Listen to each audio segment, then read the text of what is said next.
The story began with the steady rhythm of an axe striking a wall. Each blow grew heavier until a strange blue liquid slowly seeped through the cracks. A young boy's eyes lit up as he carefully collected the rare, precious ink into a small bottle. He turned to the tiny dark creature beside him, Nero, and thanked it softly for guiding him to the spot. Crawling out of the cramped hole where he had been searching, he wondered whether this ink would finally be enough to convince the pioneering corps to accept. Stepping into the light, he looked toward the distant city, its center glowing with vibrant, shifting colors. Far away in the bustling main streets, crowds had gathered in excitement. They were watching the colorists, a group whose bodies shimmered with radiant hues that sparkled like living light. Whispers filled the air, rumors that the colorists had defeated yet another giant creature that day. To the people of the city, they were more than warriors. They were heroes, protectors of the shining metropolis that relied on their power. As long as the colorists existed, the city believed it would remain safe. But far from that glowing heart of Sarang, at the city's dim outskirts, another crowd had gathered in the Shadow District. They stood before the testing site of the Sarang Pioneering Corps entrance exam, open only to those who possessed color. These hopeful applicants dreamed of venturing into the Black Lands and returning with glory. But not everyone was welcome. The young boy arrived with his bottle of ink still clutched tightly in his hands, only to be thrown out before the exam even began. The guards barked at him to leave, reminding him sharply that people like him had no place there. Frustration boiled up inside him. He shouted back, demanding an explanation. Holding up the ink he had risked so much to collect, he insisted it proved he was capable. A man with striking red hair stepped forward, irritation clear on his face. Did the boy really need it explained again? He was colorless. The word hit like a hammer. The man went on, saying everyone was born with their roles already fixed, though fools who didn't know their place always appeared. Flames curled around the red-haired man's hand as he leaned in, warning the boy to listen carefully. People like him didn't belong here. With a sharp flick of his wrist, fire roared toward the boy. He instinctively flinched, bracing for the burning impact, only to realize a second later that the attack had struck the ground beside him, missing on purpose. The red-haired man smirked, clearly enjoying the fear in the boy's eyes, and declared that only the chosen had the right to become pioneers. One by one, his companions stepped forward, each displaying their own unique abilities, glimmering sparks, twisting ribbons of water, blinding shards of light. Every power was more spectacular than the last. They explained that beyond the city walls stretched the Black Lands, a vast and deadly realm swallowed by eternal darkness, where monstrous creatures prowled unseen. Only those with color and true strength could survive there. Pioneers risked everything to explore the unknown, searching for resources and treasures vital to humanity's future. They were the true heroes of their age, the man said. For someone colorless, becoming a pioneer was nothing but an impossible dream. He ordered the boy to return to Kalisa's labor district, stop showing up at their gates, and disappear. As the door slammed shut, he added coldly that next time, he wouldn't miss. The boy remained still. A tiny black creature peeked from his pocket, trying to comfort him. He whispered gently that it was fine. There were still other places they could try. He was used to rejection. Smiling faintly, he promised that one day he would become the greatest colorist ever. He pushed Nero back into his pocket. The little creature resisted, but the boy whispered for it to stay hidden. Someone might see them. Turning away, he said they should keep looking, somewhere that might actually accept. From a nearby window, a strange man watched their exchange, a thin grin sliding across his face. Hours passed. After being rejected again and again, the boy crossed another name off his list. He sighed. Another failure. Nothing he could do about it. Eventually, he arrived at Mari's workshop. Like him, she was colorless. Seeing him at the door, she greeted him warmly. "Welcome back. Judging by your face, it didn't go well again, did it?" He nodded. She smiled gently and told him that people simply didn't recognize talent when they saw it. In her eyes, he was probably stronger than most pioneers already. He shrugged, saying that no matter how skilled he was, no corps would ever accept a colorless. Mari reminded him that despite everything, he always returned safely from the Black Lands. His abilities had proven themselves time and time again. He corrected her softly, saying it was only thanks to Nero. Then, changing the subject, he asked if she could buy the ink he'd found. She agreed instantly, saying she'd pay him well. As she poured the ink into her energy device, she let out a relieved sigh. Supplies had been scarce lately. The boy commented that it was because the city kept demanding more pioneers. Mari nodded, saying their entire livelihood depended on ink. She looked at him with concern, her expression tightened. He had worked harder than anyone he knew, yet no corps would accept. Everyone simply called him K, as if stripping him of even the dignity of a full name. When she asked if he had thought about what she told him earlier, he could only shake his head. He admitted honestly that he hadn't. The place she mentioned seemed impossibly distant, something something meant for people far more talented or privileged than him. Before he could finish explaining, Mari slid a sheet of paper across the table and placed it directly in front of him. Her expression was firm, almost unyielding. "You have to try everything," she said, her voice leaving no room for refusal. "You never know how things will turn out. This could be your chance." Kay picked up the paper, and the moment his eyes read the heading, his hands stopped moving. Dawn Pioneering Corps, an S-rank unit known throughout the region. He had never once imagined applying. In his mind, someone like him would fail before even stepping through the door. Could his skills truly be recognized at such an elite level? Mari insisted they could. She told him again that this was a genuine opportunity, one open to anyone with ability, not status. If he wanted acknowledgement, real acknowledgement, then he couldn't let this moment slip by. She reminded him he had dreamed of being a colorist since childhood, long before the world grew complicated. She promised she would support him, just as always. Kay finally smiled, the tension easing slightly, and said he couldn't afford to hesitate anymore. He thanked her, took the application sheet, and left. Walking through a narrow alley, he reviewed the form again. Time was short. He needed to prepare. Then Nero suddenly tensed in his pocket. Kay frowned, sensing danger. A blast struck his back, sending agony through him. His scream echoed, and everything went dark. Kay trembled violently, his knees barely able to support him. One of the attackers let out a cruel laugh, saying he was lucky to have dodged that last strike. Another, the man with sharp green hair and an icy stare, responded coldly that it didn't matter. The boy would be dead soon anyway. Who cared if a colorless died? To them, his life held no value. From Kay's pocket, Nero burst out in a panic, crying desperately as it tried to reach him. Kay's vision blurred, consciousness slipping like sand through his fingers. With the last flicker of strength he still possessed, he signaled Nero to run, to get as far away as possible. His hand twitched weakly, and then everything dissolved into darkness. When he next opened his eyes, he was surrounded by pitch-black emptiness. The stench of decay was overwhelming, thick enough to burn his lungs. He realized he was lying deep inside a pit, its walls slick with toxic residue, the air heavy with danger. Above him, the green-haired man stood smirking, saying it was unfortunate he had survived the blast. He explained that this was an ink waste pit, a place where discarded inks mixed into a deadly poison that dissolved anything human. It was the perfect site to dump bodies no one wanted found. Kay's voice cracked as he asked why they were doing this. The man only grinned wider, enjoying his fear. They hadn't expected to find such a valuable treasure in the Shadow District. Turning toward a nearby cage, he revealed Nero trapped inside, trembling and calling out. A creature intelligent enough to follow human commands was extremely rare, worth a fortune on the black market. Kay's heart sank, rage igniting inside his battered body. He shouted Nero's name and struggled to stand. He cursed the green-haired man, demanding he let Nero go. The man mocked him, a colorless trying to look intimidating. How pathetic. Grabbing Kay by the collar, he sneered that someone like him didn't deserve such a creature. Years of insults Kay could endure, but losing Nero, his only family, was unbearable. His face twisted with fury. "Don't mess with me." The man froze. Darkness seeped from Kay's hand, swirling like ink coming alive, twisting through the air with a will of its own as a sharp, stabbing pain shot through the green-haired man's body, his breath hitching when he felt something pulling at him, draining him, as if his very life force were being sucked out. Panic flashed in his eyes and, with a terrified shout, he hurled Kay into the pit, muttering disgusting. As he stepped back, Kay plunged into the thick black liquid below while above him the attackers laughed, convinced it was over, all cleaned up. Now we're rich. Nero's cries echoed from the cage,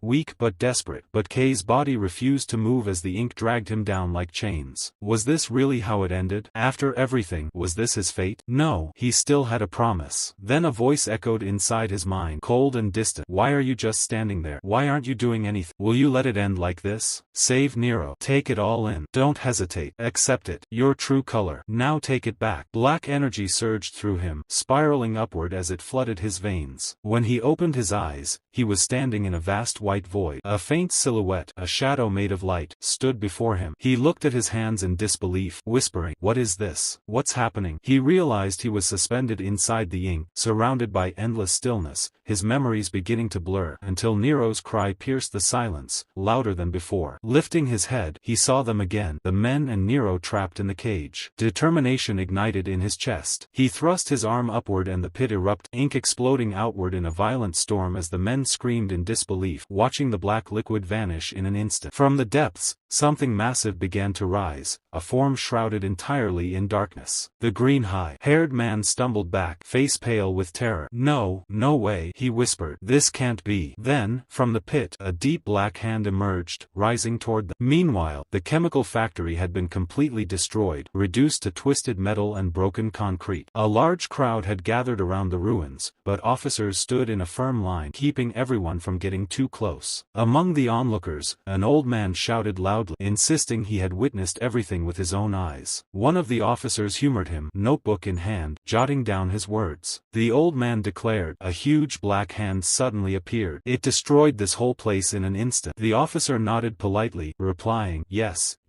I'm sure it did. Unbothered, the old man grew even more animated. It ripped that whole area to shreds, I tell you. Are you even listening to me properly? The officer sighed quietly but kept writing. Not far from the crowd, a green-haired man was being carried away on a stretcher. His entire color had been sucked out, leaving him looking pale and shriveled, like an old man drained of life. A few pioneers standing nearby watched with concern. One commented that fortunately, it seemed the 2 victims found so far were the only casualties. A female pioneer added, yes, and they were Beer Pioneer Corps members. Their reputation wasn't very good, but still, what could have happened to drain them of all their color? The red-haired pioneer shook his head. That's important, but let's focus on the real reason we're here. The large creature reported in the city. At that moment, an officer hurried over and addressed the pioneers respectfully. Sir, it's an honor to meet you. I'm the one in charge of the site. What brings people like you to the Shadow District? The red-haired pioneer waved a hand, saying, relax. We just received a request to investigate the creature sighted here. I'd like to examine the scene myself. Could you show us around? The officer straightened quickly. Of course, right this way. He led them past the barriers and into the ruins of the chemical factory. The 2 pioneers stepped inside, scanning the devastated area, their expressions growing more serious as the true scale of the destruction came into view. Red hair crouched down as something on the ground caught his attention. A dark smear, thick and glossy. Black ink. He touched it with gloved fingers, examining the texture. Nearby, the female pioneer scanned the wrecked surroundings, her eyes sharp. There really are traces left by a creature, she murmured. We've confirmed the locations of all recently reported large creatures, and none were supposed to be near the city. For one to suddenly appear here, even if this is an outer district, something feels wrong. Inside the city, we only ever see harmless small types. If a new variant has shown up, let's not jump to conclusions yet. Red hair cut in. He stood, brushing off his hands. The real problem is how we're supposed to track this thing. What a headache. Elsewhere, Kay lay unconscious on cold ground while Nero desperately tried to wake him. The tiny creature climbed onto his face, nudging him again and again. Finally, Kay heard Nero's faint voice through the haze of darkness and jolted awake. Blinking rapidly, he sat up. Nero? He gasped. Seeing Nero unharmed, relief washed over him. He gently lifted the creature and asked if it was okay. Kay let out a long breath. What exactly happened? He muttered. The memory struck him like a blow. The men, the ink pit, the pain. His eyes widened. He quickly looked down at his hands, expecting them to still be drenched in black ink, but they were clean and normal. Confused, he ran a hand through his hair and froze. It was black, completely black. How is something like this possible? He whispered. Darkness surrounded him on all sides, thick and silent. And why is it so dark? I can't see anything. Just then, Nero suddenly darted off in one direction, and Kay tried to stop him, but Nero moved too fast for him to catch. Before Kay could call out again, Nero's body began to shimmer, his dark fur shifting into a bright white glow. The sudden light spread around them, and for the first time Kay clearly saw what hid in the shadows, countless black monsters surrounding them on every side. His heart sank in fear. What is this place? The black wasteland, a land drowned in darkness. And this part, the black forest area. Only rank pioneers and above are supposed to enter here. As if reacting to his fear, all the monsters slowly turned toward him, their bodies crawling forward. They're gathering. Nero, we need to get out of here. Now. He grabbed Nero and started running blindly through the darkness, using the small sphere of white light to guide him. Suddenly, Nero growled sharply, warning him. Kay's instincts kicked in and he threw himself aside just in time. A monster's claw sliced through the air where he had been a second ago.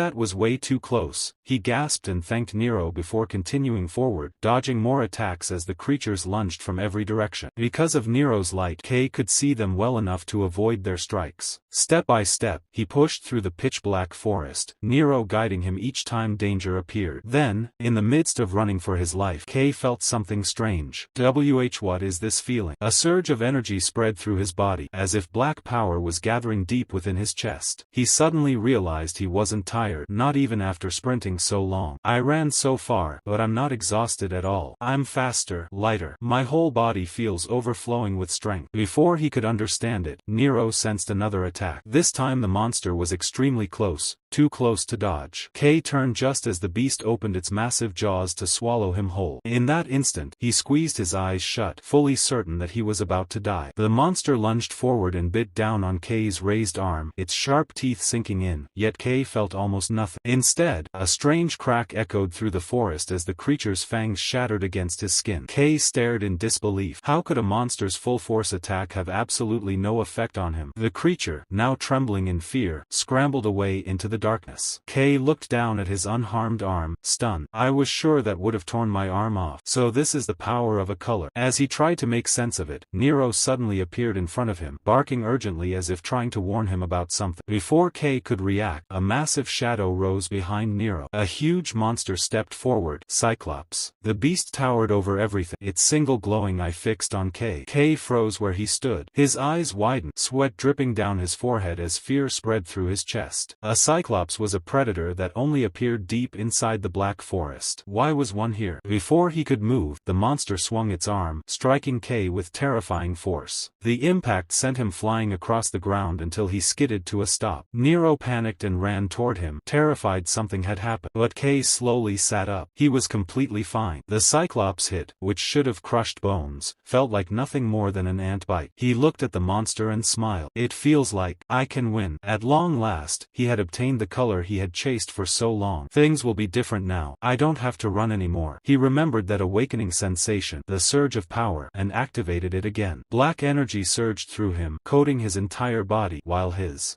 eyes gleamed with a faint white glow. The Cyclops roared and charged. Kay didn't move. Black and white energy radiated from him, swirling like smoke. He dug his feet into the ground, steadied himself, and prepared a single, decisive strike. Then he leapt. His punch landed with overwhelming force, tearing the giant monster apart instantly. The blast was so strong it felt like it could slice a mountain clean through. Kay hovered in the air, staring at the destroyed remains in disbelief, his expression blank. But then, something caught his attention, something bright. He saw light. He sees countless colors before him. Kay's eyes widen as an entirely new world unfolds, lush green fields, clear blue sky, soft white clouds, tall mountains, and vibrant landscapes stretching endlessly. The sight leaves him stunned. This place, it's so colorful. But before he can take it all in, his black power suddenly begins fading. The glow disappears from his body, and he feels himself dropping. Confusion fills him. Why is his power vanishing? His hair shifts back to pure white, and when he looks down, he screams as he plunges toward the forest below. He crashes through branches, and Nero rushes to him, sniffing and circling anxiously. Kay sits up, realizing with horror that his color has vanished again. He has returned to being completely colorless. So the more I use my power, the faster it runs out, he mutters, panic tightening his chest. If he loses this power again, people will bully him, laugh at him, look down on him, just like before. His breath shakes. Then suddenly, a voice echoes from deep within him. An unfamiliar entity speaks, cold and commanding. What are you doing? Your prey is right in front of you. Devour it. The color right before your eyes. You don't want to die, do you? It's simple. Reach out your hand. Your hand. Kay's body grows weaker and weaker. His vision blurs, and the forest spins. He can barely keep his eyes open as the voice keeps echoing. His trembling hand slowly rises forward. His fingers close around a nearby rock. Then everything erupts. A torrent of black energy bursts from within him, spreading like a storm. Kay feels himself absorbing every color around him. Trees, light, air, everything. Nero watches in absolute shock as the forest is swallowed in dark waves. A moment later, the energy settles. Kay's body stabilizes, his hair turning fully black once more. He gasps for air, chest heaving, sweat dripping down his face. Leaning against the rock for support, he exhales shakily and murmurs, "Phew, I finally got it back again." Mari's workshop sat quiet behind its closed door, the street outside empty as always. She was bent over her desk, shaping a new design with steady hands, when a sudden knock broke the silence. The sound made her lift her head sharply. She turned, confused, and called out a soft welcome, expecting a customer, but instead Instead, a figure stepped in wearing a long cloak hood that covered everything except the legs. Even for this city, the sight felt strange. Mari tried to smile, asking what brought him here and whether he had a special request, but the figure said nothing. He just lingered at the door, quiet as a shadow, and something cold crept along her spine. Mari stood up slowly, unsure. Her voice shook as she warned him that he looked suspicious. When he still didn't move or speak, she panicked. Grabbing a wrench, she held it out in front of her with both trembling hands and shouted at him not to come closer. But he suddenly closed the distance in one quick step, startling her enough to make her scream. She tried to warn him again, but the figure lifted the hood at last, revealing a familiar face. Kay. He told her to calm down, almost annoyed, saying it was just him. Mari froze, her mind taking a second to catch up. Her shock rose so fast she could only stare, then scream louder than before, demanding to know what happened to his appearance. The whole shop shook with her voice as Kay sat her down and explained everything. How he had fallen, how he survived, how he came back with a new color, black. Mari's hand trembled again, but this time with anger. She grabbed her wrench and hammer as if they were weapons and swore she wouldn't forgive the people who hurt him. She marched toward the door, ready to storm out and smash heads, but Kay caught her attention and told her he already got his revenge, and that was enough. From afar, Nero watched them, confused but still perched loyally, sensing Mari's outrage cooling down little by little. Mari let out a long breath and set her tools back on the table. She said she had been worried when they lost contact, never imagining something like this could happen to him. Even so, she smiled with relief, glad he returned alive. Kay apologized for making her worry. Mari studied him closely, still unable to believe that someone could survive the ink waste and even gain color from it. But black reminded her too much of the creatures, and she wondered aloud if people would treat him badly because of it. Nero nudged Kay's hand gently, and Kay answered with calm resolve. That part of his life was behind him. What mattered now was his chance to become a colorist. He said he would stop thinking about other things for now and head straight for the Pioneering Corps entrance exam. He thanked Mari for helping him get back in time. Then, with hesitant pride, he asked if he could borrow some clothes or spare gear, promising to return everything later. Mari sighed, annoyed at first, asking how many times he would keep needing her things. But her irritation softened into a smile. She told him to consider it an investment in a future colorist. She grabbed his hand and told him to follow. Nero climbed onto Kay's shoulder, balancing there like he belonged. Mari led them deeper into the workshop, saying she had the perfect items for him, things that would fit exactly right. Kay's eyes widened just a little as he followed, feeling something warm stir inside him, a hint of hope, thin but real, pushing him forward. The scene shifted to the battle arena outside the city. Crowds of colorist candidates gathered at the entrance, each carrying their own weapons and ambitions. The arena inside was massive, built like a stadium meant for giants, and a huge number of examinees filled the space. No audience had entered yet, but the tension of competition thrummed through the air like distant thunder waiting to strike. Among the candidates, a dull blue-haired man wiped his palms nervously, overwhelmed by the sheer number of people who had come. Beside him, a dull green-haired man tried to steady him, telling him not to freak out and to stay alert. A dull saffron-haired man joined in with a laugh, saying it was normal to be nervous with competition this fierce. The blue-haired man exhaled hard, saying he never imagined the day would come when they would take the test for the Dawn Pioneering Corps. It felt unreal to have made it this far. The saffron-haired man agreed, explaining that joining the Toon-class Pioneering Corps was the dream of every pioneer. This corps had the highest achievements in exploring the Black Lands and, as an S-rank corps, held many skilled colorists. People even called them the hope of Shining City. The green-haired man pointed out that the only problem was that many strong candidates had gathered. Among them were the second daughter of a traditional color family, a famous bounty hunter, and other rising pioneers. But the one everyone talked about most was Gale, called the Gale Sword. His acceptance seemed guaranteed. Rumor said he could handle rampaging creatures alone. The saffron-haired man added that Gale's cruel and violent nature caused trouble often, and he had been kicked out from his previous corps, yet he still appeared here. The blue-haired man straightened up, suddenly confident, boasting that even people like Gale were nothing once you trained enough, saying he could cut down all of them. His friends burst into laughter at the ridiculous claim, telling him to try saying that to Gale's face. Even the saffron-haired man admitted that would be too much. Their laughter echoed across the arena, mixing with the murmurs and shifting tension of the crowd. Gale, his shining green hair catching the arena lights, listened to the dull-haired trio from a distance. Their nervous talk reached him clearly, and he sighed with a bored expression. He had hoped for something worthy of an S-rank exam, but all he saw were trembling hands and average skills. Nothing stood out, nothing excited him. Then his gaze shifted left, landing on a girl with bright cyan hair. A hint of interest lit his eyes as he murmured her name, Ellie Cyan. second daughter of the Cyan family. Rumors said she had talent, and at least she was noticeable. Gale raised his hand toward her with an amused smirk, wondering how people would react if he approached. Before he could move, the announcement boomed across the stadium. The entrance exam for the Dawn Pioneering Corps was about to begin. The candidates straightened at once, tension shifting like a wave. A man with bright yellow hair appeared at the top of the stadium, and murmurs spread in awe. He was a real colorist from the Dawn Pioneering Corps, known for his recent contribution during a large creature hunt. His presence alone felt heavy, unmistakably belonging to someone from an S-rank corps. The yellow-haired man greeted the crowd calmly. He thanked them for applying, knowing each had their own reasons: money, power, honor, duty. None of that mattered, he said. Only skill mattered. The corps needed strong candidates to venture into the Black Lands and reclaim human territory. Weakness would only lead to death. The first test would be a tournament, because combat ability decided everything outside the city. He raised his voice, commanding them to prove themselves. When their numbers were called, they were to step onto the stage. Number 126. Gale's name echoed through the area. Number 286. The dull-haired group reacted immediately. A heavy match at the start, they whispered. Gale smiled to himself, thrilled. Boredom had been killing him. Now he finally had something to play with, or so he thought. But when his opponent stepped forward, Gale paused. The figure wore a long cloak with the hood pulled low, hiding the face completely. Gale frowned. The stance was awkward, untrained, almost weak. It annoyed him. Still, he unsheathed his sword with a sharp motion, bright green layers of color erupting behind him. He had stayed quiet too long. Now he was ready to cut loose. The air vibrated with excitement from the watching candidates. Gale's glowing green sword aura flickered like sharp wings behind him, earning whispers of awe. He was a genius, they said, someone who could already fight rampaging creatures alone. Gale's eyes shone with fierce confidence. He told the cloaked opponent to try blocking his attack, and if he failed, he would be shredded. Gale bent his knees, launched himself forward, and brought his sword down with the force of someone used to winning easily. But the cloaked man moved, not with a fancy technique or sparkling color, but with a simple punch, fast, clean, direct. Gale didn't even see the wind-up. One moment he was descending with full force, the next, the punch crashed into his face. The impact shook the stadium. Gale flew back like a rag doll, smashing into the wall so hard cracks spread like spiderwebs. He fell unconscious instantly, teeth shattered, eyes rolled back. The entire arena fell silent. Shock rippled across the candidates. What they had just witnessed shouldn't have been possible. Gale's sword, an elite candidate, a near-guaranteed pass, had been taken out in a single hit. The cloaked man looked at his hand, shaking it slightly as if the impact surprised him more than anyone else. His hood slipped back, revealing black hair. Then the murmurs erupted in fear. Black, the same color as creatures. People trembled. Some took a step back. Even the yellow-haired examiner watched silent, eyes narrowing but not interrupt. Candidates questioned whether a human could possess such a color. Ellie Cyan stared too, shock flickering in her eyes, though she stayed quiet. The whispers grew louder. Was that the power of black? Was that how Gale, the genius, fell in one hit? Kay, no longer a hidden figure, stood in the center of the arena, sweating slightly as the attention closed in on him. The punch had been instinctive, something he didn't even think about. But the reaction around him felt heavier than the strike itself. People weren't looking at his strength. They were looking at his color. And the fear in their eyes made him swallow hard. Why are they reacting like this? Kay thought, his heartbeat rising as the crowd pulled away from him.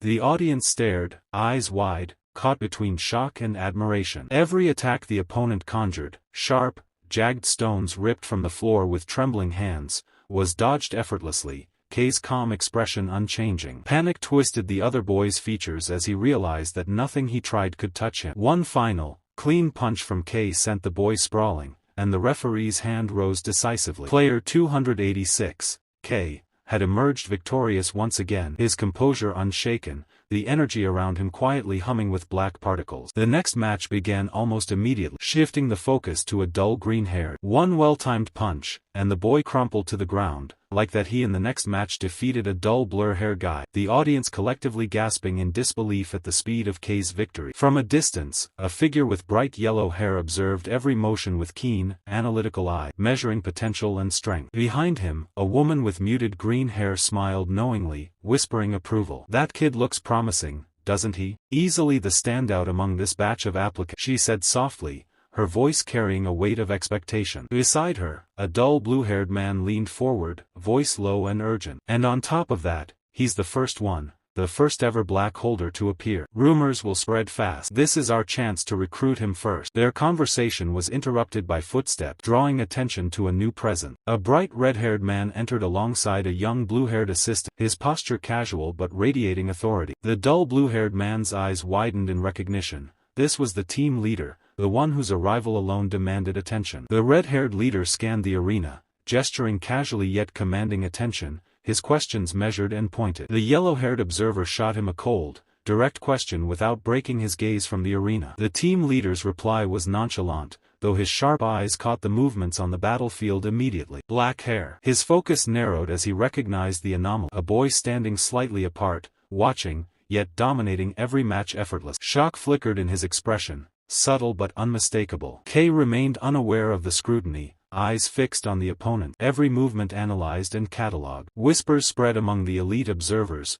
counting victories, noting the overwhelming result. Kay had dismantled a top-ranked favorite with minimal effort, leaving the crowd stunned into silence. The blue-haired assistant sought confirmation, voice tentative. The red-haired leader acknowledged with a subtle nod. This emergence of a new color, appearing after a strange incident earlier, could not be ignored. It was more than coincidence. It was an anomaly that demanded attention. His calm composure masked a mind already strategizing, calculating potential, and weighing the implications of this sudden surge of power. As the matches concluded, Kay stood in the arena, chest heaving lightly, sweat glistening on his brow. Black energy particles drifted lazily around his hand, a quiet testament to the force contained within him. The announcer's voice boomed over the crowd, praising his performance, but Kay's mind was elsewhere, reviewing every movement, every strike. A winning streak, incredible power, but still, he thought, muscles tensing reflexively, I need to remain cautious. Overuse last time nearly cost me everything. If I lose control, if I lose my color, I'm finished. The attention shifted elsewhere as another match unfolded,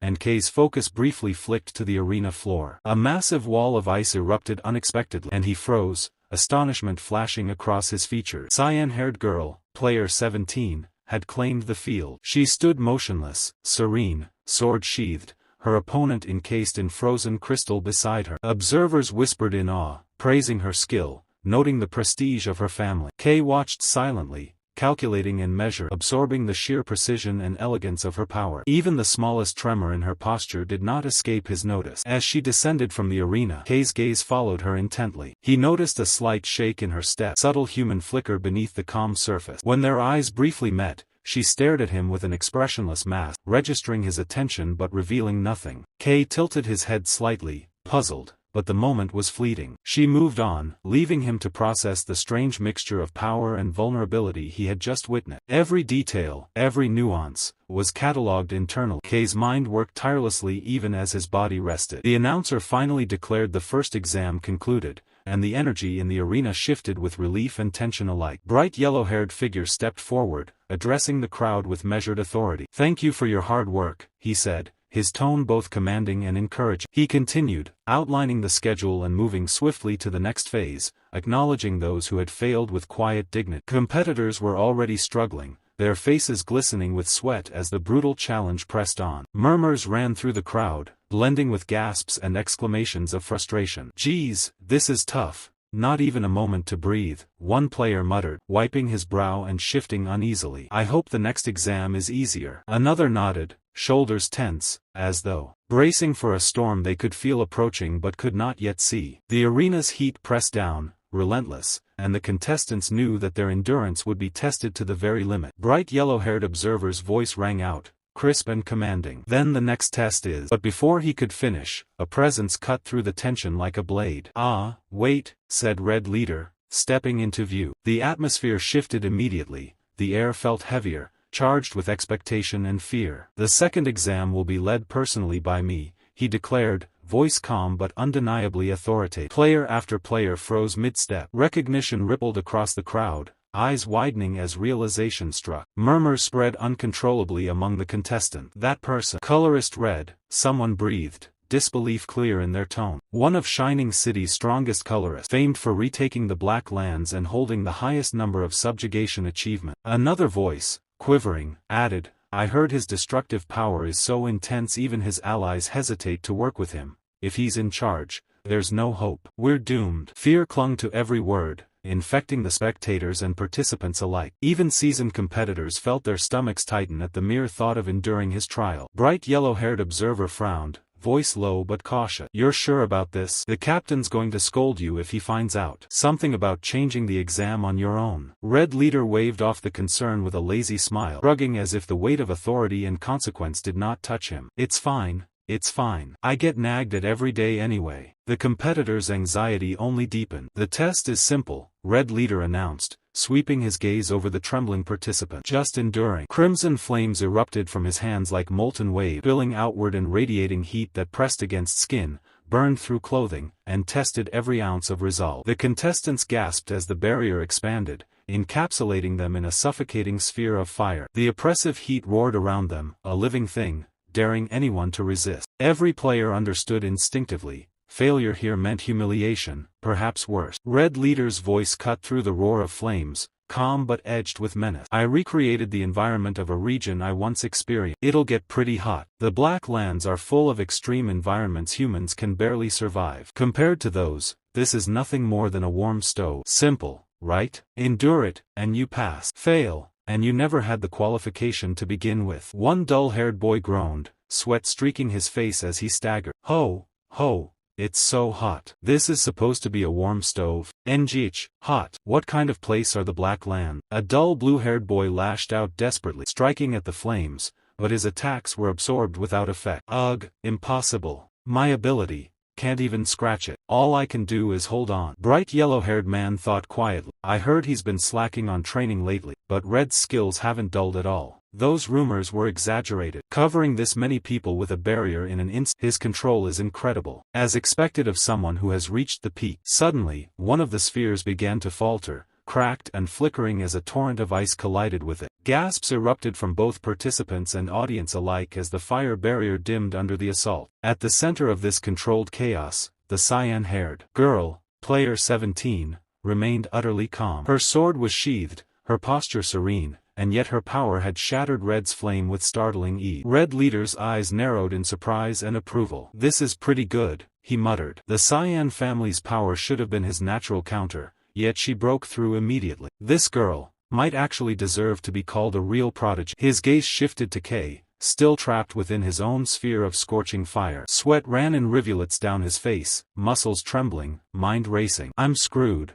What do I do? I used too much color in the previous fight. If I'd paced myself differently. Damn it, the longer I hold on, the faster it drains. No, no, my color's leaking out." Panic gripped him, suffocating and sharp. "If I appear colorless in front of all these people, they'll treat me like a lab rat." Kay's eyes darted around, searching desperate. Then realization struck. Something to absorb. Come to think of it, this barrier itself is a color ability. Shouldn't it be possible? His hand touched the nearest flame, heat scorching his palm. "NGH, it's hot. No time to think. I'll find out by trying." The moment he acted, chaos erupted. His black energy flared, pulling in the red flame with force, not just from his sphere but from the surrounding spheres as well. Fire shot toward him like living threads, irresistibly drawn into his grasp. Within seconds, Kay had absorbed every flame, the red turning black as it merged seamlessly with his power. Red leader's eyes widened in disbelief before a slow, approving smile spread across his face. "Looks like we've got a real lunatic this time," he murmured. Bright yellow-haired observer could barely comprehend the scale of the feat. Other players stared, shocked, while Kay himself trembled, realizing too late the consequences of his daring action. "That wasn't supposed to happen. I messed up."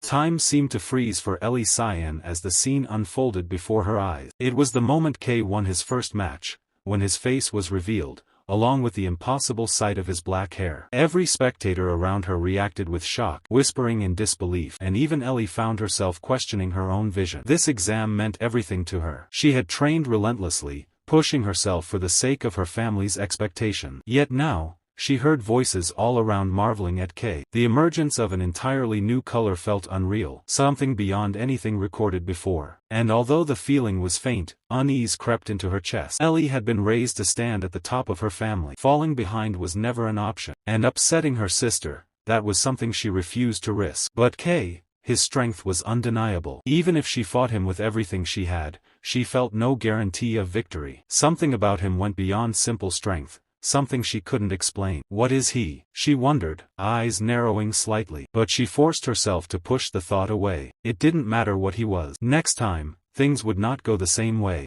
Down on the stage, Red Leader casually placed a hand on Kay's shoulder. He spoke with an unsettling cheerfulness, saying he couldn't hold back his curiosity and wanted to hear more about this black power in private, assuring Kay that he would respect his privacy. When Kay nervously asked about the exam, Red brushed it off with a grin and declared that Kay had passed. Kay's eyes widened. He couldn't believe it. Passed? Just like that? The thought hit him like lightning. Standing out had actually helped him. He was finally becoming a pioneer. Far above, the bright yellow-haired supervisor erupted in frustration, shouting at Red for ignoring the rule. The exam was still ongoing. Red simply waved it off, telling him not to shout so loudly. Laughing, he casually apologized and asked him to overlook it just this once. The supervisor turned back to the crowd, announcing that the exam had been interrupted due to unforeseen circumstances, but it would continue. Except for number 17, Ellie Cyan, who had broken out of the barrier on her own. She narrowed her eyes, turning just in time to see Red leading Kay out of the stadium, hand still resting on the boy's shoulder. The scene shifted as Red and Kay stepped out of the car in another location. Red told his assistant to wait, then walked ahead with Kay following him uneasily. The surroundings struck Kay instantly: ruined building, crumbled stone, a broken landscape. His heart pounded as memories surged. This is where I fell into the ink waste. Red called the place an ugly sight, explaining that an incident occurred here not long ago. Kay looked at him nervously but said nothing. Red continued. Two pioneers with existing colors had turned completely colorless. It was the first case in history. Witnesses claimed they had seen a massive creature, and not long after, Kay appeared, the first person ever recorded with black. It was a coincidence far too suspicious to ignore. A power that absorbed other colors, an ability that didn't belong to any known category. Kay stared downward, fighting to keep his expression neutral. Sweat beaded on his face. He understood something clearly now. The Red Leader had realized everything from the very beginning. Can I run? He wondered. No, impossible. Red was a hero among colorists, someone even veterans feared. But then Red laughed lightly,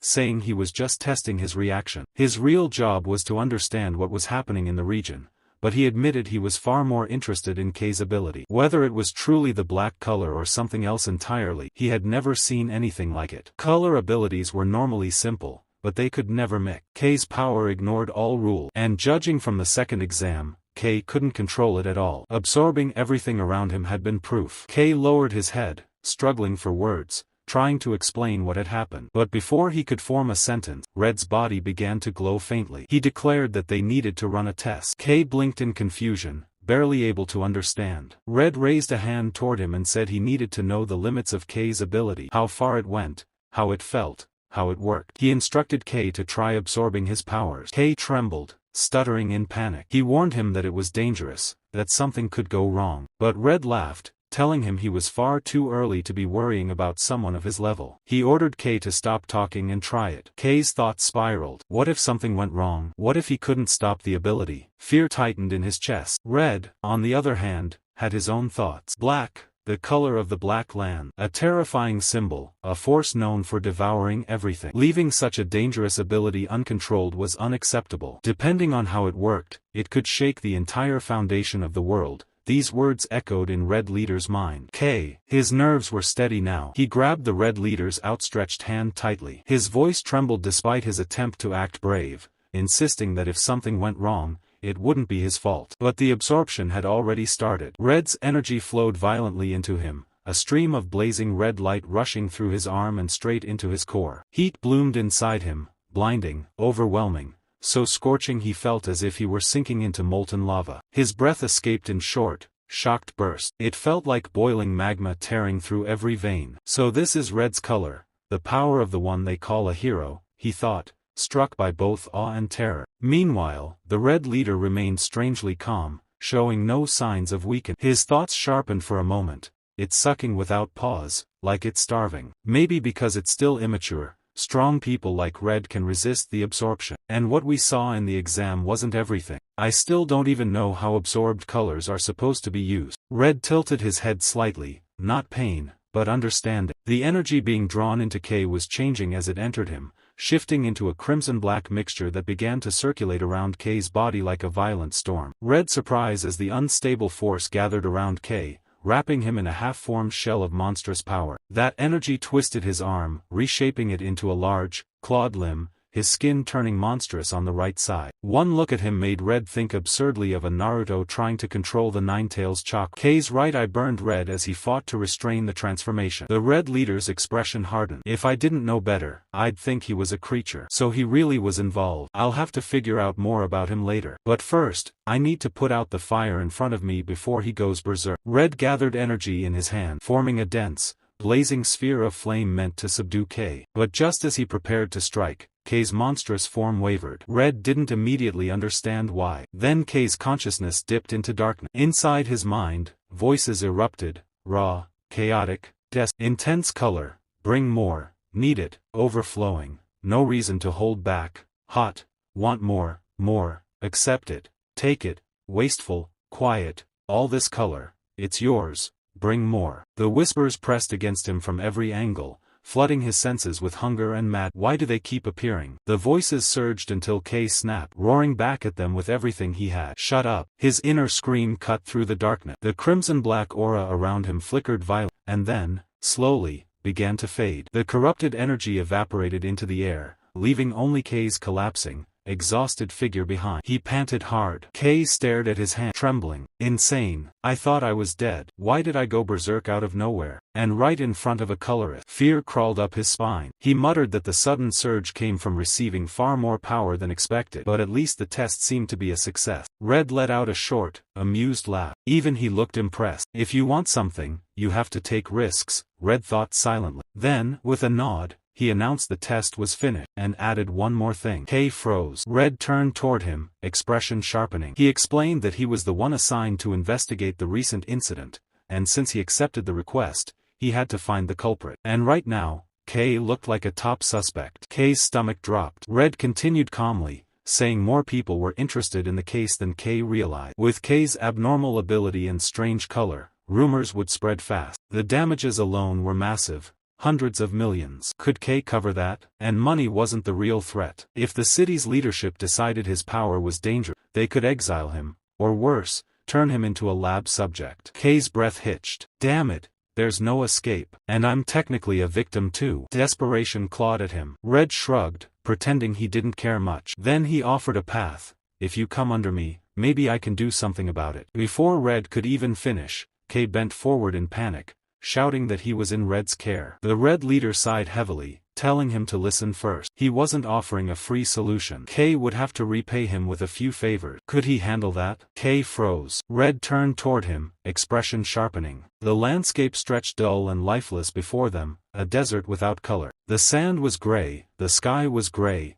even the towering stone pillars looked as though they had been carved from ash. A black lizard-like creature crawled between the dunes, its head twitching at a sound only it could hear. A moment later, roaring wheels cut through the silence. A massive desert vehicle, part boat, part truck, burst forward, scattering the creature as it fled for its life. Inside the armored cabin, K sat by the window, staring out at the endless wasteland. He pressed a hand against the glass, eyes widening. I've never come this far before. Is this really my first step as a pioneer? The words pulsed in his mind like a heartbeat. A sharp voice dragged him back to reality. Dale leaned forward, irritation in every syllable. He told K to stop fidgeting, to just sit still, that his nervousness was driving him mad. K sighed, annoyed but not angry, and turned away from him. Across the cabin, Ellie sat in calm silence, hands folded, perfectly balanced between ice and fire. K breathed slowly, grounding himself. Real pioneer work. This is what I want. He glanced at the two beside him. We're team members now. Is this really happening? His thoughts drifted backward to the day Red approached him. The crimson-haired leader had stood with arms crossed, asking if K wanted to join the exploration. K had been confused. He asked again, unsure he heard right. Red replied casually, saying he already had a spot picked out in the unexplored zone, and K was the one he needed. K's expression had turned helpless, eyes wide with disbelief. But Red just laughed. He told K not to look like that, not to worry. He wouldn't be going alone. All the new recruits would join. K was simply one of them. Red had walked to the door of his car, opening it without breaking stride. He told K that the Corps would announce the expedition soon. K had stood there frozen, unable to form a reply. Red looked at him once more, tone firm. Details would come later. Kay only needed to show up on time and at the correct location. Kay remembered staring at him wordlessly, still unsure, as Red disappeared into the vehicle. The present returned. Inside the moving truck, Kay glanced at Ellie and Dale across from him. When I boarded, they were already here. Red's interference messed up the exam, so everyone got another chance. That's how all the strong ones passed, and top scorer Ellie asked to join Red's team herself. Dale's frustration crackled like static. He glared at Kay, complaining about the humiliation he suffered in their match, swearing he had only been caught off guard. He promised that next time, luck wouldn't save Kay, and when the expedition ended, he'd settle things. Behind them, Red's blue-haired assistant worked through paperwork, silent and focused. Dale continued muttering that if Lady Lavian hadn't been standing behind him, he would have crushed Kay already. The assistant adjusted her glasses, expression unreadable. Ellie finally spoke, her voice cool and sharp. She told Dale to drop it, that he would just be knocked out again. Kay watched the exchange while Dale seethed. Her eyes remained closed as she added that Kay was out of his league. Dale snapped. Kay blinked, startled. She might actually get along with him. Ellie didn't open her eyes when she declared she'd challenge Kay first. He stared at her, bewildered. She insisted they had already made eye contact and reached an unspoken agreement. Kay's mind blanked. When did I? Then Ellie opened her eyes fully, fixing him with a cold, unwavering stare. If he lost, she said, he should stay quiet and wait his turn. Sweat prickled along his neck. There he was, trapped between two rivals, both eager to test their strength again. Not sure any of this is going to work out, he thought, trying not to breathe too loudly. The vehicle glided over the gray sands like a ship on water. Ahead, an illuminated structure rose from the horizon, a city hidden in the waste. The gate of the truck opened with a hiss. They stepped outside into a bustling settlement. Colorless workers moved through supply lines, unloading crates and machines. Kay stared at them, marveling at the order of it all. So this is the Dawn Pioneer Outpost. He remembered venturing into the Black Land before, always alone, never like. The scale of the S-Class Corps staggered him. Resources, equipment, planning, nothing like the solo preparations he knew. A finger tapped his shoulder. Kay jolted, spinning around. It was Mari. He called her name with relief. She grinned, saying she had to be here for his first mission. From her collar, Nero poked its head out, chirping cheerfully. The little creature leapt into Kay's hand. He held it gently,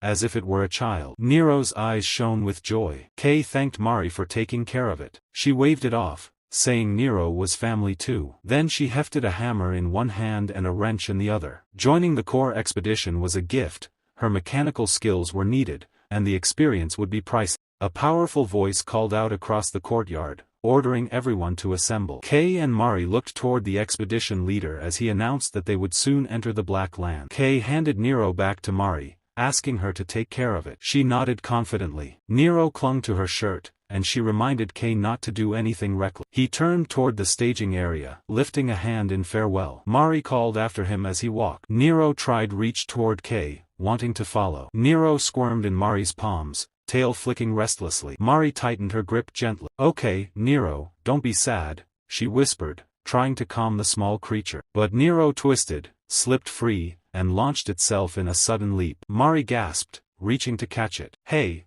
stop. The little body flew past her hand and landed directly in Kay's shadow like a diver plunging into water. The impact left nothing, no fur, no movement, no trace. Nero simply vanished, swallowed by darkness at Kay's feet. Mari froze, wide-eyed. That shouldn't have been possible.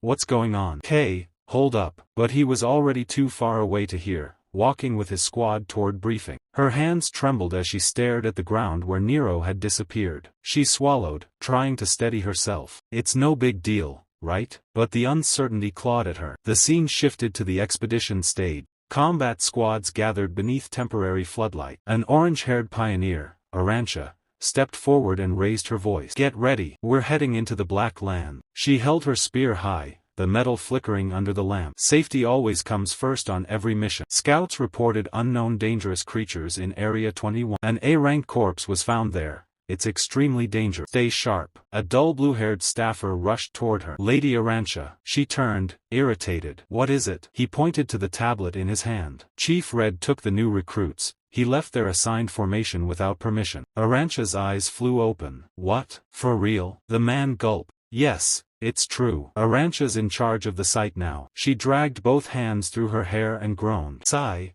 that guy again. She looked at her senior staff. Just bring the rookies back safe. Another voice from the control booth called out, Chief, looks like this expedition team is heading somewhere else. Arancha's jaw clenched. She knew only one person would ignore protocol this boldly. Deep into the Black Land, the world darkened into a cavern of stone pillars terrain. The entrance swallowed the light behind them. Chief Red walked ahead, faint red aura glowing around his shoulders like a slow-burning flame. Kay, Dale, and Ellie followed cautiously, eyes adjusting to the gloom. Kay raised his voice. Is this really safe? Red glanced back casually. Our destination's different. Plus, it's all rookies together. Kay turned to Dale. Why are you two tagging along? I heard Chief Red only meant to bring me. Dale clicked his tongue in irritation. Like I'd fall behind someone like you. Ellie spoke without lifting her gaze. Chief Red's training isn't something anyone gets. No way I'm letting you have it to yourself. Red shrugged. Never planned to hand-feed anyone. But with me here, you won't get seriously hurt. Dale scowled. Kay blinked. Red's aura pulsed, lighting the narrow corridor. I'm on this team, after all. Enough talking, move. The cavern opened wider, and they crossed into the true Black Land. Red lit his lantern, harsh yellow, stabbed through the shadows. Black creatures stirred and swarmed like void-born insects responding to flame. The first attack came fast. A shark-shaped creature lunged from the dark. Ellie moved quicker. Ice danced along her blade, cutting the beast in a single clean arc. Frost traced across its body before it fell apart. Her breath steadied. So this is the Black Land. Every step felt heavier, every sound too close. The place suffocates. Creatures keep coming. A real fight is nothing like training. Don't waste energy. She sheathed her weapon and glanced at Kay. He was gripping a creature mid-charge with his bare hand. Gotta move smarter, at least I won't fall behind Kay. She blinked twice, stunned. Barehanded? By the way, Kay, she asked, voice low, why don't you use a spoit? He turned. I don't have one. They're way too expensive. I figured I could do without. Dale and Ellie both froze. What? Ellie shouted. You've never used one? Dale's knuckles tightened around his sheathed sword. His thoughts spiraled. A spoit is mandatory for pioneers. You mix colors into it to defeat creatures. Kay crushed many monsters before them, black dust fading from his fingers. And he took one down barehanded? Dale swallowed hard. Kay walked ahead calmly, unaware of the blaze behind him. I went up against a guy who doesn't even use a spoit, and couldn't scratch him. Rage leaked through his jaw as he grit his teeth. Kay, someday I'll crush you with my own hands. Red followed them at the rear, lantern in hand. He watched the rising tension with interest. Heh, not bad. Takes two geniuses to get fired up like this. His smile widened. Things are gonna get way more interesting, he said. Come on. We're almost there. Push a little more. Let's finish fast and go celebrate. All the monsters lay scattered across the dead soil, their bodies soaked with streaks of green and blue. The air smelled like iron and rotten dye. Red ordered the team to take a short break. His tone was steady, but the warning was sharp. No one was to relax too much. Their real mission had not even begun. They had 10 minutes to recover before moving out. Gale stared down at his own hands, shocked at how much color he had already burned through. His palms shook, still pulsing with the faint residue of combat. Ink evaporated from his fingertips like steam. Kay watched him quietly, then noticed the man lifting a vial to his lips. Gale drank it in one breath. Kay wondered if the ink was personal grade, a rare alchemical ink made specifically for an individual. It restored color and vitality, and every pioneer carried it like medicine. Kay had only heard rumors about how expensive it was. Seeing Gale and Ellie use it so casually stirred jealousy, but Kay forced the thought aside. Ellie asked Kay what he is doing. Kay stretched his hand toward one of the fallen monsters. The Ellie snapped at him, asking what he thought he was doing, but her words died halfway. The creatures they had killed vanished all at once, swallowed whole. Dark energy rolled across Kay's hands as he clenched his fist, exhaling like a man who had been drowning and finally reached air. His body pulsed with restored strength. The girl stared in disbelief and asked if he was truly all right. Kay told her he was fine. He had done this before. She asked again, her voice trembling, wanting to confirm that he had absorbed a creature without suffering consequences. Gale muttered that it was unbelievable. No one should be able to devour something like that and not react. Red finally spoke. Break time was over. They had recovered long enough. It was time to move. Their footsteps carried them deeper into the Black Land, where the ground absorbed what little light reached it. They walked until the terrain tightened around them, forming a dense dark zone that swallowed sound. Ahead was a void, an orb-shaped barrier of pure darkness, floating like a scar in the air. Kay asked if it was some kind of curtain. Red stepped forward, his eyes reflecting the black surface. He said this was the reason he had brought Kay here. He wanted him to see it himself. He lifted his arm, ignited his hands, and fired a beam of red flame at the curtain. The impact hit dead center, then vanished. The flame dissolved instantly, devoured like food. Red asked if they saw it. The curtain absorbed everything, every bit of force, and fed on it. It grew stronger the more power it consumed. That absorption resembled Kay's own ability. That was why Red had suspected Kay might be able to erase it. He told them that beyond this curtain was the path leading to the ruins. Inside those ruins lay the objective of their expedition, the Stella fragment. Kay froze. The name struck him like a blow. Gale and the Ellie admitted it was the first time they had heard about it, but Kay said nothing. His silence spoke volumes. Red confirmed the fragment's existence and said the Shining City was desperate to obtain it. He told them he would explain later. Their first task was removing the curtain. Kay stepped closer. He stretched out his hand, fingers trembling with anticipation. Without hesitation, he began absorbing the barrier.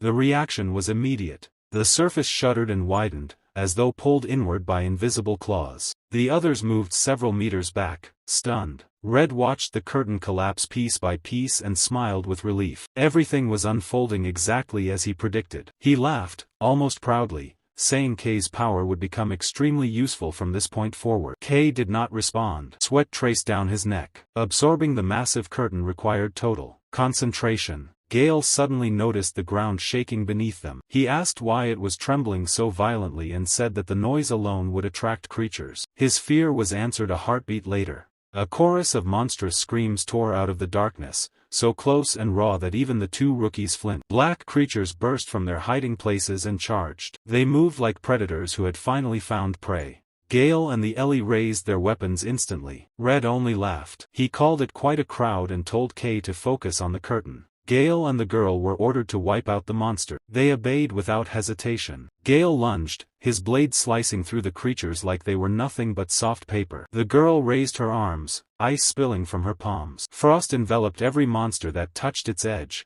forming jagged spikes that shattered their bodies as she advanced. Red stood back, arms crossed. He sighed in satisfaction. He had expected to intervene, to rescue the new recruits when they failed. But there was no need. Casually, he fired a red beam at a stray monster and turned it into dust. He admitted that he had assumed the rookies would need babysitting. But at this level, he could actually work with them. Letting them handle things themselves was pleasant. Behind them, Kay continued absorbing the ink-like curtain. The sensation crawling through him was strange, familiar. Something about the barrier's essence resembled his own black power. It felt alive, like a mirror of himself reaching back. He realized that if he slipped, if he lost focus for even one heartbeat, it would reverse and drain his color instead. But when it came to raw force, he sensed he was stronger. He pushed harder. With one final surge, the last of the curtain collapsed and vanished. Relief washed through him like cool water. He staggered forward and stared.